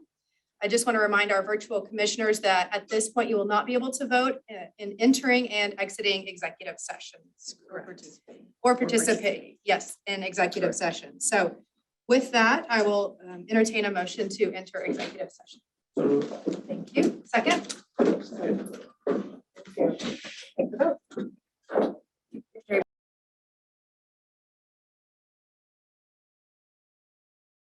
Brown? Yes. Commissioner Aaron has left. 11. Commissioner Reed? Yes. Commissioner Harrington? Yes. District Attorney Hicks. Oh, that's, I apologize, he cannot vote. Director Holt. Yes. Commissioner Kurth. Yes. Commissioner Laird. Yes. Commissioner Myers. Yes. Commissioner Schneider. Yes. Commissioner Wilson. Yes. Motion passes. All right, we are back to Hi, regarding agenda. my name being called, I'm here. Okay, thank you, Judge Warren. Okay. Regarding agenda item number 9, Director Jacoby's appointment, is there a motion? I make a motion that we reappoint Director Jacoby for another 2-year appointment. Thank you. A second. We'll take the vote. Secretary Brown, Yes. Commissioner Reed, Yes. Commissioner Harrington. Yes. District Attorney Hicks, Yes. Director Holt. Yes. He can't vote. I apologize. He cannot even on this one. Let's go back. Because there wasn't any No. executive Okay, I apologize. Commissioner Kurth, Yes. Commissioner Laird. Yes. Commissioner Myers, Yes. Commissioner Schneider, Yes. Commissioner Wilson. Yes. Pass. All right. Motion passes. Thank you. All right, getting back to the agenda, we're going to now have the presentation approval of the finance report. We have Brandy Bain with OMES, our finance manager.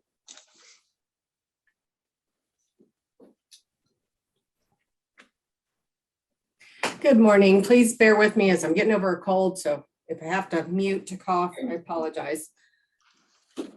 We'll start with page 1, which is the budget to actuals report. We have an annual budget of $5,257,640.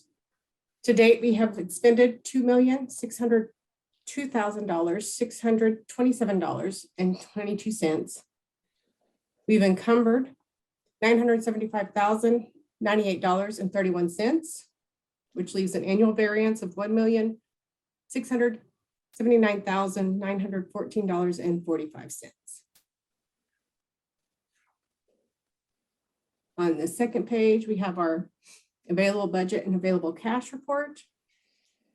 We currently have $718,930.80 in our carryover, $230,419.69 in our appropriation, $679,731.20 in our 200 fund, and $117,860.32 in our 210, of which $103,514.44 has been returned to DHS. Hey, Brandy, can I ask a quick question? Sure. On the expense, so what I'm looking at is trying to predict year-end carryover for this current fiscal year. If I were to take, so I understand currently we're expenses plus encumbrances, but I assume I could just estimate it with some level of straight line expense over the remaining periods? Or do you know if that's, okay, I guess there's 2 parts of the question. One is year-to-date budget, is that done in a straight line method throughout the year? Yes, it just breaks it up into 12 months. That's the way PeopleSoft does it. Right. And then on the expense side, we've got 2.6 million spent through fiscal or month February 22, February Yes. 20. So I assume I could just make an estimate and divide that number by 8 and then add 4 months to sort of finish out the rest of the year and then add it to the encumbrances. And the encumbrances are through the fiscal year, correct? Yeah, that'll work on most everything except for the program cost, because the Camden money goes all out in January, so that's going to be over budget. Okay. And So it'd be something less. So ultimately, there would be something less spent. Okay. Right. But so encumbrances, the 975 is essentially something that's been contracted but not paid through the end of this fiscal year. Correct. Thank you.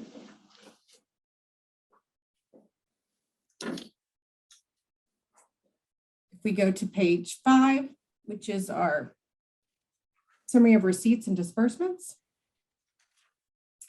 We haven't received any cash in our 191 since that's our carryover. Appropriations to date in the 192 is $1,672,944. In our 200 fund, we've received to date $120,514.30. And then in the 210, we've received to date $985,223.44. And that, then in our revolving, we had the $327.98, which was transferred to the 210 fund because that was one of the returns of the CAMDA money. And that should be everything on that report.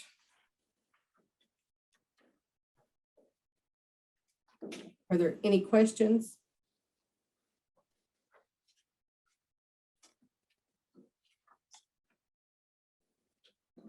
Any questions? Okay. If not, we will need to vote to approve the finance report.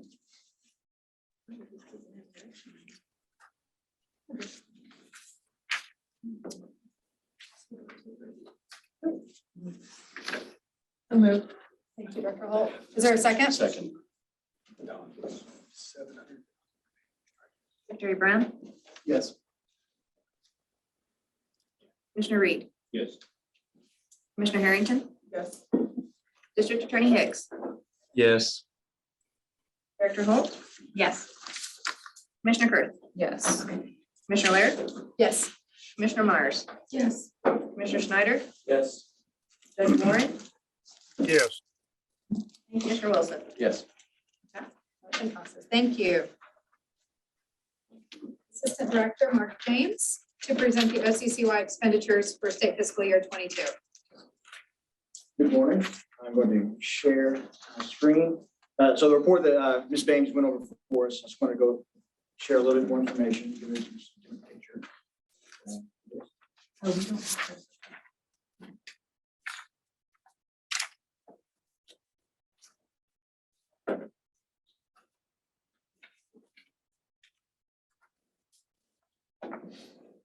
So Ms. Bain gave an overview of the amounts that we have in each of our departments, and I wanted to kind of just break that down just a little bit, so more picture and some more additional questions. So our entire budget for this current year is 5.2 million for the current fiscal year. And so this is the breakdown of where all those funds are coming from. And as you can see, our state appropriations, which is 2.5 million, is by far our largest, we're right at half of what our entire budget is. And so I'll go through in a moment and break down these further and talk about expenditures and encumbrances that we have currently. This is our appropriations, our 192 fund. It's a 2.5 million comes from the appropriations each year. And so you can see that 88% of that covers our salaries. So the staff that we have is just covered by our appropriations. And if you recall, just 3 years ago, we didn't even have enough appropriations to cover all of our staff. We had to go to the legislature to kind of help get additional funds to even just pay for all of our staff. So 88% goes to personnel, and then professional services is the next largest area, and that and rent. I'm sorry. That professional services is our contracting with OMS, contracting with the state auditor's office, contracting with the attorney general's offices, and then obviously rent, and then utilities just to maintain the ongoing expenses of operating the organization. So that is our appropriations. And so the encumbrances, so up to this point, we have expended or encumbered 1.6 million. So that leaves 893,000 of that fund that has not been expended. And that is largely to cover, well, yeah, 80% to cover the remaining salaries and benefits of our staff. So that's the status of our appropriation dollars for this year. This is our revolving fund. Our budget in here is 1.1 million. So this is money that we get for federal reimbursement through DHS for Title IV-B. We also get funds in here from we get a grant from the Children's Justice Act grant, which is through DHS as well. And then we also have a grant this year for the first time with the Department of Health. So these are monies that we get from outside sources. And so we use these to cover all of the work expenses that we need, that need to carry on that are not covered by appropriations. 51% of that is professional services. We contract for a chief child abuse examiner, we contract for incarcerated parents mentoring, all the work that actually gets done with the projects and activities is covered by our this fund. So again, professional services is the largest component there. Personnel is listed here. This is the one area where with our grant with DHS, we are going to hire a parent partner. Health department. Health department. I always say that wrong, sorry. Health department. We're in the process of hiring a person that we hopefully may have on board here in the next few weeks. So this is the one area where the funding that we get through the health department is going to cover one position. But all the personnel is covered in appropriations everywhere else. Of that 200 fund, we've expended 570 or encumbered 577,000. So that leaves 545,000 that is not yet encumbered. That is the salary for the position that we're hiring. Parent partnership board, travel, training, continuing training for the 10 members of the boards that we've just recruited.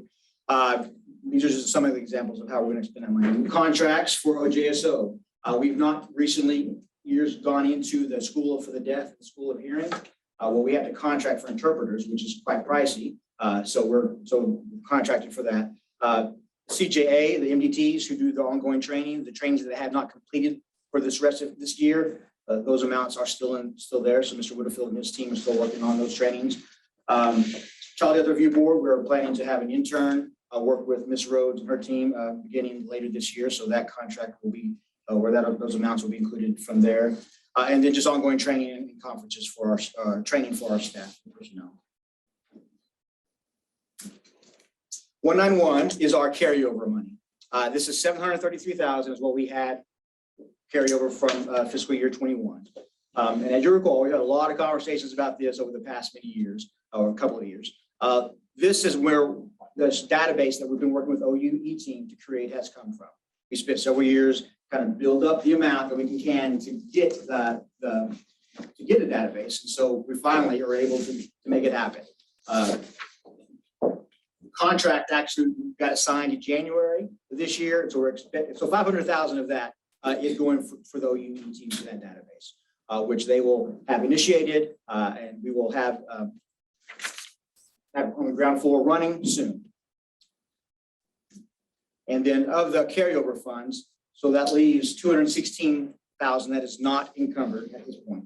So our opportunities to use that for this remaining year are a few ideas that we've been discussing. One of them is community development grants. Our Office of Planning and Coordination has the opportunity to reach out to communities, provide them opportunities to address needs that they identify. So that's an opportunity we may have. Juvenile competency support. We've increased our funding for juvenile competency evaluations.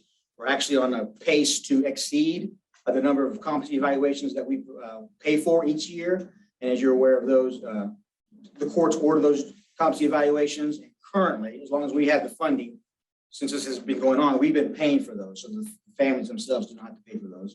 And we aren't even able to pay the fair rate for those. So about $1,200 that we pay per evaluation. Plus, there are some issues about recruitment. We do not have enough evaluators. Our job or the commission's role is to identify those evaluators, train them, and then credential them to serve the courts. Currently, we have 4 that serve the state routinely. So we've got to do some recruitment and the training to find those. Unfortunately, those individuals are hard to convince to do it for the level of rate that we're able to provide for them. And then also remediation services. When a juvenile is found not competent, then the court systems are then at a sticking point about what to do at this point. Oklahoma does not have any approved authorized sanctioned remediation services. And so we need to explore trying to find how we can help the court systems in those cases. And then also we're going to plan to use do some technology increases for all of our mini boards. As Ms. Moore pointed out, she hosts several boards. We have part boards and commission meetings.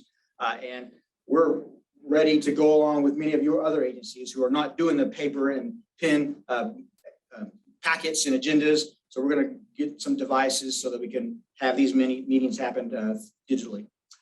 So those are some areas that we're going to use that $216,000 for the remainder of this year. Our 210 fund is the CAMTA money, the Child Abuse Multidisability Team account, where the money comes from court funds and from DHS to us. And this year, that amount was $891,000. This is the money that comes to us, and we directly send those out to the 37 teams. So far this year, we've provided all 36 of those teams their money. So we've expended $867,000. So there's one team yet we have not gotten their money, but Mr. Whitterfield is currently working with that team to get that contract in place. We hope that actually will happen in the next week or so. So this 100% of this money just comes to us and then goes straight out to those teams. So that's a very quick look at the current budget and expenditures that we're planning for this current year. Any questions or comments that myself or Ms. Bain can respond to? Quick question on thoughts of projected carryover for this year. We've, on average, outside of our plan to project or plan for the database, on average, we carry about 220,000 annually. And we anticipate we'll probably at this point be on track to do the same thing.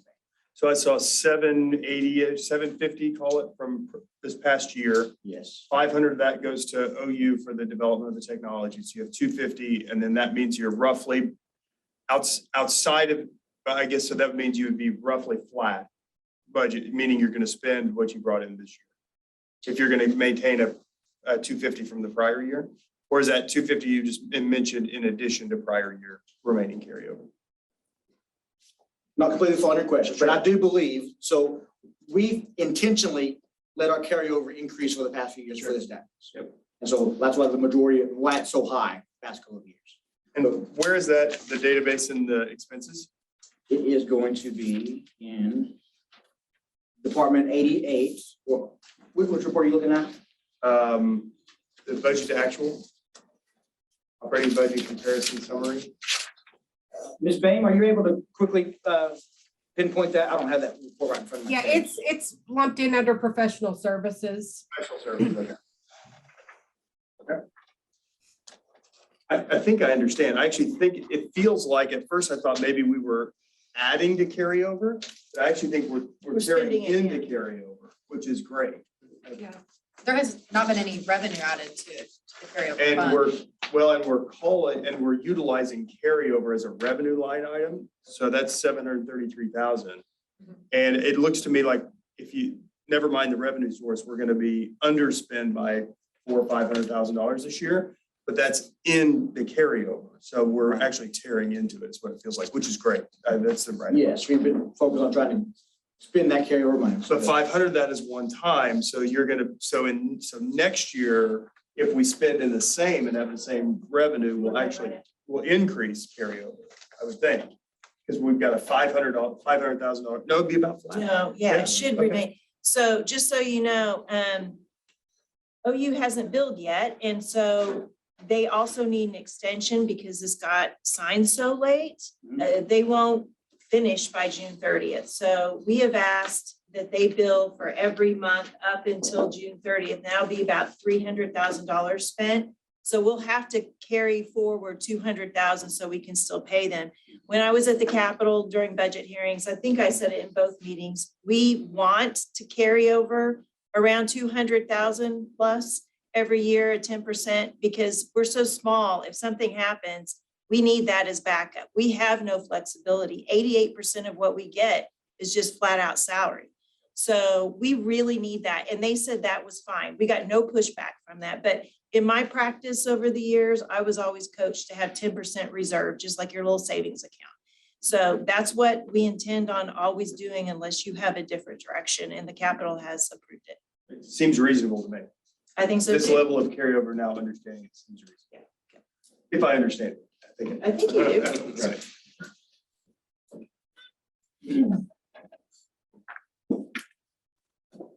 Thank you. Let's move on to agenda item number 8. Presentation of OCCY staff salary adjustments. That is me again. So we've been working actually for the past few years trying to identify how we can maintain, retain, and recruit the right type of professionals that we need to run our program. as most agencies do. And we've just struggled trying to find, being able to do that. One thing that we struggle with is when our staff are oftentimes, or most of the time, need to have knowledge of all the systems that we work with when they come in the door. They need to understand DHS, juvenile affairs, and the community teams. And so it's difficult for us to hire a brand new employee without prior experience. So we need to oftentimes, historically, OCCY has been good at recruiting the supervisors from DHS, juvenile affairs, and other agencies, organizations to come in. But over time, as with most agencies, we've not been able to keep up with the pay scale.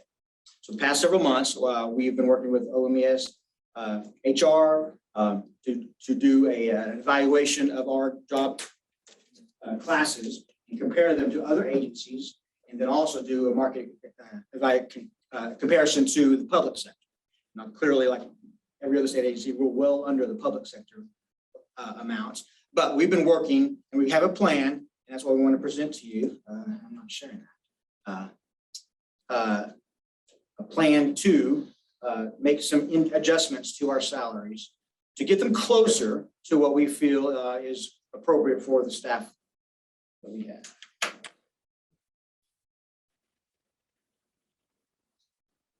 Well, I do have something to show those. Okay.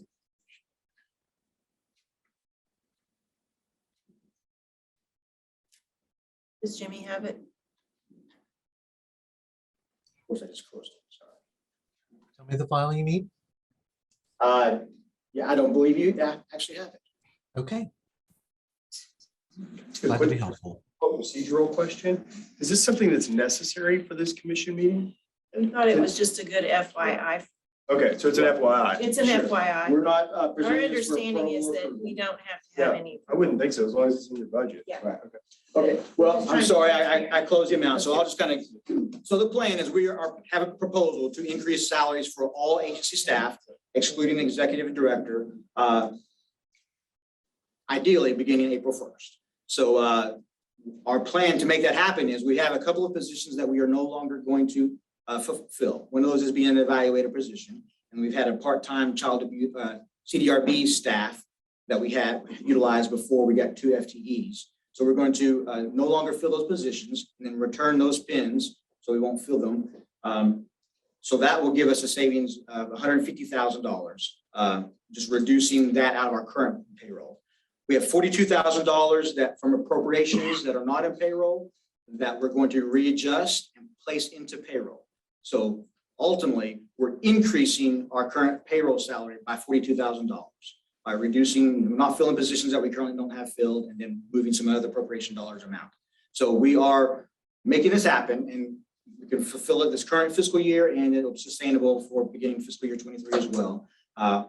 So again, it is just informing this body, see if there's any feedback, any comments, but that is the plan and proposal. We have committed, we've shared this information with partners both at the House and the Senate.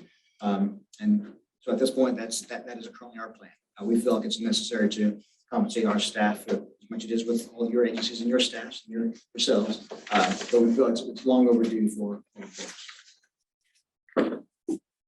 I do have a presentation that has a very brief big picture adjustment of the salaries. I'll share. This has been fully sufficient for me. But I feel like our role, is to empower you all to do what you need to do within your budget. So like Secretary said, I think as long as you're within your budget, I'm plenty enough information for me.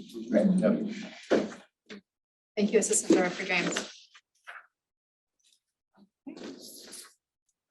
Ms. Dill? We will now hear from Program Manager Danielle Dill for a presentation regarding the Board of Child Abuse Examination Administrative Rules. Sure, this is a short presentation, but OCCY and the Board of Child Abuse Examination request adoption of rules as proposed. Those rules are in your packet if you want to take a brief look at them. It's Chapter 10, Programs, Boards, and Councils, Operation and Administration. It creates Subchapter 29, so these are new rules. And these new rules address the authority, purpose, licensure, and training, duties and responsibilities, and standards for medical examination and evaluation for child abuse examiners.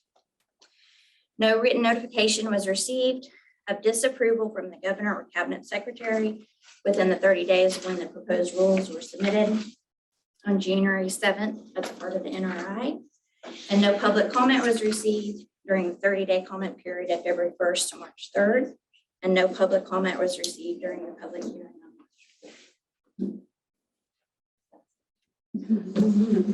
Forward. Any questions or comments from the commissioners, including those attending virtually? Okay. We do need a vote to approve the proposed rules. Move to approve as proposed. Thank you, Dr. Kurth. Is there a second? Second. We'll take the vote. Secretary Brown, Yes. Commissioner Reed, Yes. Commissioner Harrington, Yes. District Attorney Hicks, Yes. Director Holt. I apologize. Commissioner Kurth, Yes. Commissioner Laird, Yes. Commissioner Myers, Yes. Commissioner Schneider, Yes. Judge Warren. Yes. And Commissioner Wilson. Yes. Motion passes. Thank you all. Thank you still. Okay, next we have a presentation on House Bill 2992, the Child Witness Bill with Dr. Carolyn McAllister. Thank you for being here, Dr. McAllister. The floor is yours. Okay, thank you very much. I'm not the best at negotiating technology. Now that I'm retired, when I used to work, I had a beautiful person that took care of that for me, but I do need to share my screen. You still have a beautiful person here to take care of you. Good, thank you. I love it, I love it. You were doing wonderful so far. Okay, I just need to get it at full screen. I don't know that I did it right. There it is. And I also only have one eye at the moment. So on spring break, I managed to destroy one of my contacts and they can't replace it. So I'm gonna, if I look weird, it's because I'm trying to focus. So I am delighted to be here today and consider it an honor. And I enjoyed listening because I have a greater understanding of what you all do. And I very much appreciate what you do on behalf of children and youth. My passion as of over the years, especially in the area of child abuse, I have volunteered for almost 30 years here in Payne County. And the commission is something I very much respect and appreciate. I'm here because about a year ago, we put together a child abuse prevention working group, and it's quite a great group of people that volunteer their time to look at state statute and how we can help minimize trauma and help those children that are victims of abuse by making the statute more trauma informed. And in that process, one of the DHS regional directors came to me because he serves on another board I'm on and said, hey, I've had several individuals come to me and it would sure be advantageous if judges could consider an alternate method of witness for kids older than 12, because sometimes it's extremely traumatic for those individuals. And so the working group looked at those statutes that are affected by that age limitation. And then after consulting, actually Judge Francine was one of the individuals we consulted as to how to change this and be in alignment with other state statutes and with federal code. We went to Carol Bush. She is our author, and Senator Kay Floyd. And basically it brings statutes in line as far as the way a child witness age align with the definition of child in statute 10A. So it would broaden the age range in which a judge can consider allowing the alternative method. That statute was actually changed or passed in 2004. It was Jerry Askins and Joe Dorman that brought the original bill forward to enable a child to witness in an alternative method. And at that time, we did not know as much about the brain development that we do now, especially the adolescent brain, and how it does certainly further traumatize a child when they have to, as you can imagine, sit in front of the perpetrator and relive the experience. And so just to give you background, as I've said just a minute ago, that child statute was presented in 2004, it passed. And then this particular statute changes, and it's in both 10A and 12, would just align our statutes with what we define as a child, and also what the federal code is as far as live in court testimony and an alternative method being allowed under the age of 18. And just to lightly touch, because this is a huge area of research, the child victim secondary traumatization. Certainly there's multiple sightings of the number one fear for the child, and this is an adolescent, having to give witness in a courtroom is confronting the accused. There's also an experience of heightened stress during the process with all the interviews that are involved in appearing in a courtroom, the complex vocabulary, and just being around a lot of very unfamiliar individuals, even though they're very professional and their procedures. And what is interesting that we've just really learned in the last 5 years, as far as the brain development in the adolescent, is the dramatic sensitive period that occurs between 12 and 18, and in particular, in three areas of the brain. One is the vermis, which is a cerebellum, it's a piece between, which is kind of the heart of mental health, and where a lot of damage on that area can result in very lifelong mental health problems, such as schizophrenia.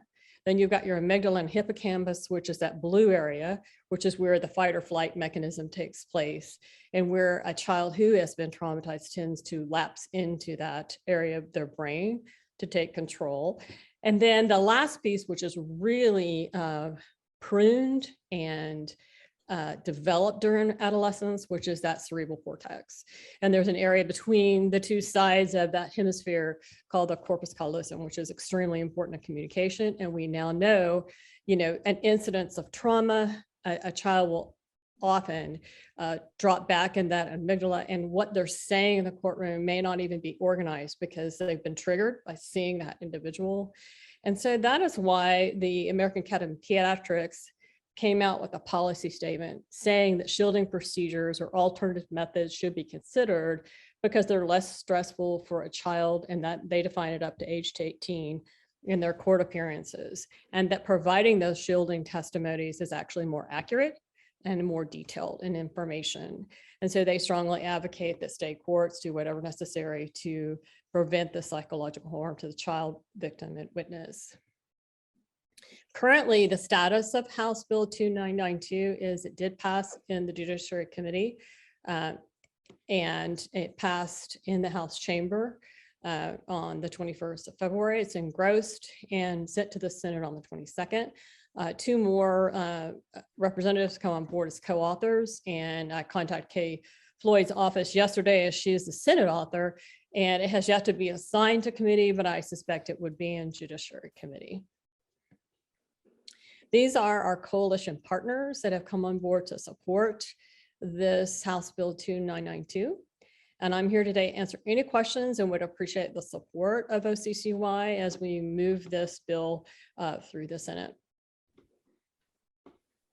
Thank you. Thank you, Dr. McAllister. Does anyone have any questions or comments? I will entertain a motion for support of this bill. So moved. Is there a second? We'll take the vote. Secretary Brown, Yes. Commissioner Reed, Yes. Commissioner Harrington, Yes. District Attorney Hicks, Yes. Commissioner Kurth, Yes. Commissioner Laird, Yes. Commissioner Myers, Yes. Commissioner Schneider, Yes. Judge Warren, Yes. Commissioner Wilson. Yes. Motion passes unanimously. Thank you, Dr. McAllister, for your work. Thank you very much. We'll move on. We have a presentation from Carrie Williams, Executive Director of the Oklahoma Partnership for School Readiness on Senate Bill 1408. Well, I don't have an actual presentation to share on the screen. This is very informational, but appreciate your hosting me here today to tell you a little bit about Senate Bill 1408. As you all may know, Oklahoma Partnership for School Readiness was created in 2003 when the legislature recognized that there needed to be more collaboration among early childhood programs and services in the state of Oklahoma. So we were created with that purpose and that intention in mind. We focus on the health, early care and learning, and general overall well-being and family supports. So we have a partnership board that is represented by 15 heads of state agencies who all serve children in some way. We've been working largely through the Oklahoma Department of Human Services for our contracts to provide those services. About a year ago, we took on a project to restructure OPSR to include the Oklahoma Clearinghouse for Early Childhood Success.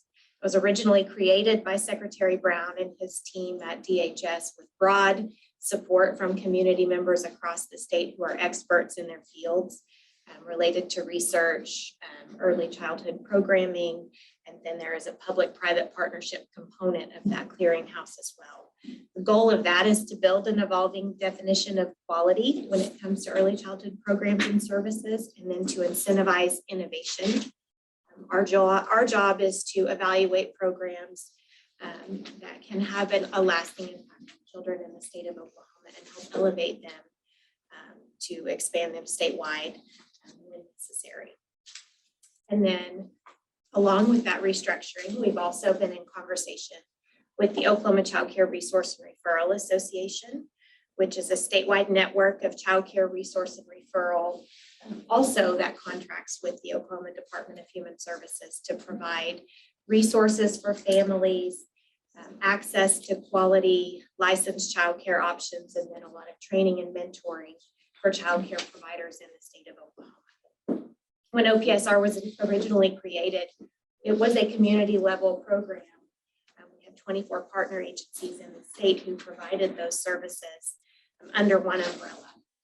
And with budget cuts several years ago, those community level programs were no longer funded. But as we've been in these conversations with Oklahoma Childcare Resource and Referral Association, we have decided it is in the best interest of children and families in Oklahoma that we merge our operations. It helps us streamline our services, helps us better serve children and families. So we've been in merger negotiations since November of this year.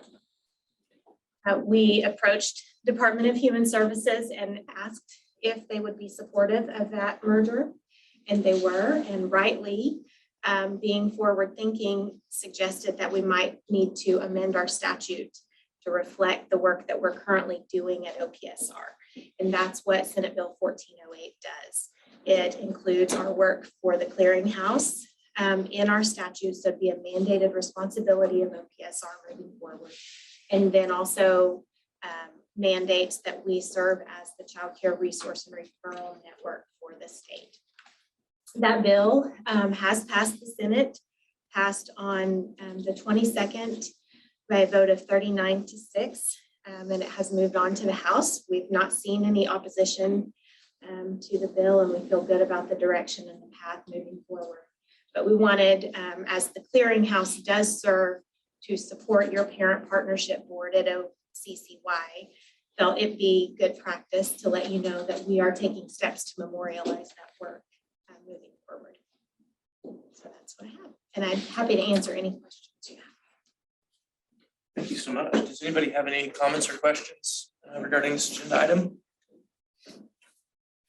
My only comment is just a little bit to some of the things we talked about earlier. It's amazing. Well, we didn't necessarily say this, but it's amazing what can happen when people don't care who gets the credit. You know, these two organizations coming together is absolutely in the best interest of kids and families.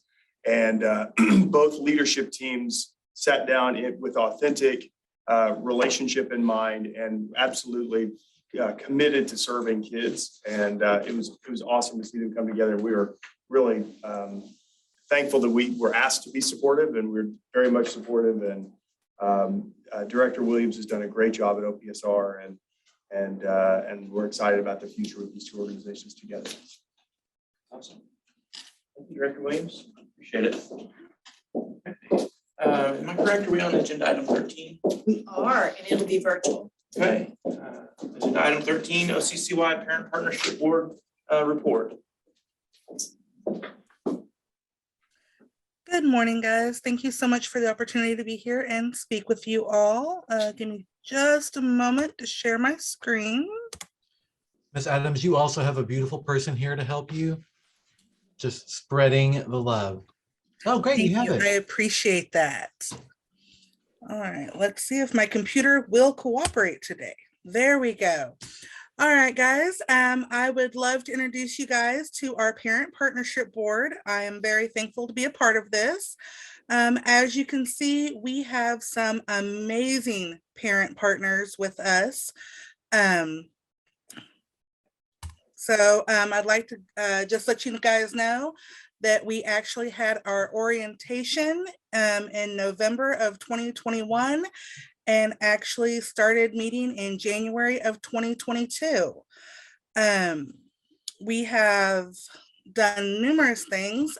We have done the National Mentoring Summit, which was convened by Mentor. We had a presentation, an OCCY presentation with the legislative agenda. We have participated in several listening and presentation sessions. The Parent Leadership Month was in February, so we were really glad to be able to recognize that. I'm most proud to announce that one of our parent partners, Miss Betty Hawkins Emery, was named the co-chair of the Children's Trust Fund Alliance National Parent Partnership Council this year, which is an amazing honor. We just finished up our Strength Finders workshop, which was convened by the Children's Trust Fund Alliance. And we also were able to do a presentation to the OPSR board. And we are also working with other state boards and advisory councils for parent recruitment. As we all know that, to improve the families' outcomes here in Oklahoma, we've got to hear from our families and our parents. We have several future activities planned. We are actually, let me rearrange my calendar so I can see. We will be having a presentation with the Building Healthy Communities and Preventing Child Maltreatment Collaborative, and that will be on April 1st. Looks like we have a Policy Institute presentation on April 13th. We have meetings with commissioners coming up. Our first one will be May 11th with Secretary Justin Brown. June 10th, I'm very excited for this. We are going to be doing an all-day strategic sharing workshop that will be convened by the Children's Trust Fund Alliance. And we have ongoing evaluation efforts with our E-team through OU. And I'm sorry, I went really fast, but I know that time is valuable. Do you guys have any questions for me? Comments or questions? All right, thank you so much. We appreciate it. Thank you. Okay, moving on, agenda item number 14, public comment.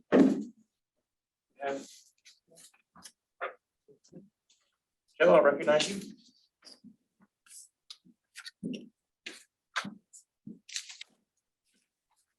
Thank you, Mr. Chairman. Thank you, Commissioners. I wanted to say thank you for your service. Want to extend the invitation for Monday.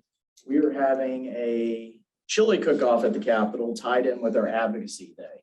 OCCY normally will hold an Advocacy Day each session to encourage advocates to come to the Capitol to discuss issues We decided to tie it in with our chili cook-off so we could provide a free lunch courtesy of those people who are cooking, if you trust those cookers. I will have 2 entries. You probably should shy away from mine if you don't like spice. But it should be a very fun day. The bills that we're working on are still moving through the process. We're tracking about 75 bills right now that deal with children's issues. Believe it, worked with every commissioner in here on at least one piece of legislation. So I want to thank you all for working with our organization and everything that you do individually with your different efforts. And just wanted to say we're here as a service. If you ever need us to reach out through your organizations, we've worked with each of you on different pieces of legislation. We enjoy that partnership and that collaboration. And that's it. Hope you have a wonderful weekend. Thank you for all that you do. Thank you so much for the invitation, Director Norman. You know, I've got some Carolina Reaper sauce that you could add to the chili. I would welcome that. Are there any others signed up for public comment today? Okay, thank you. Next agenda item number, I believe we're on 16, Director's Report. So I'll keep it brief and stray away from the written report. First, I want to thank you for the opportunity to serve for 2 more years. Appreciate it very much. Hope to keep your trust and move forward. So thank you very much. I want to announce that we do have a new legislative liaison. I'd like to introduce Marcia Johnson. Marcia comes with over 20 years of experience in House staff. I've known Marcia for many years. We started out the health department together, but she quickly fled and went to the House and retired as research director on House staff. And she's coming out of retirement to serve for us. So I'm very excited and we're very honored that she's chosen to take this path with us. So yeah, so you will be reconvened if you're on the legislative liaison committee where we've been talking about legislation, and Marcia will be in charge. So I've been filling in as the legislative liaison, which is frightening. I did that a long time ago in my days at the health department. But let me just say, Senate Bill 537, which is the one that is going to impact OCCY the most, we've been calling it our administrative bill. It has left the Senate and it has had its second reading at the House. And so we're waiting for it to be assigned. And we're really excited about that.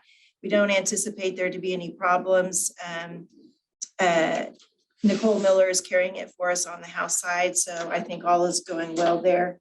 And last but not least, I just want to give a shout out to our Office of Juvenile Systems Oversight. They do a lot of work. They spend, as a couple of you know, most of their time on DHS cases and OJA.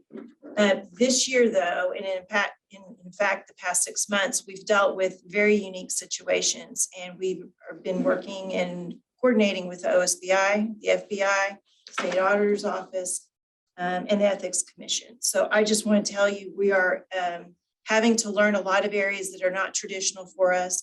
And because of that, we are, I think, going to see more consultants hired perhaps with OCCY. Some of these areas and issues are a little outside of our expertise. We have talked with a commissioner too about working in their arena and how we need to perhaps pull on some professional consulting so we know what we're doing there to the best of our ability. So I just want to let you know that they have really expanded their horizons, and it has been a challenge, and the day is never dull here. So I just wanted to let you know that. And with that, I'll conclude and answer any questions. Any questions? Okay, thank you. Next is agenda item number 17, announcements. Do we have any announcements today? No announcements? Agenda item 18, I have no comment. You've been here long enough. You guys don't want to hear from me. Agenda item 18, do I have a motion to adjourn? I second. Thank you. We have a first and a second. That's it. Okay. Thank you all.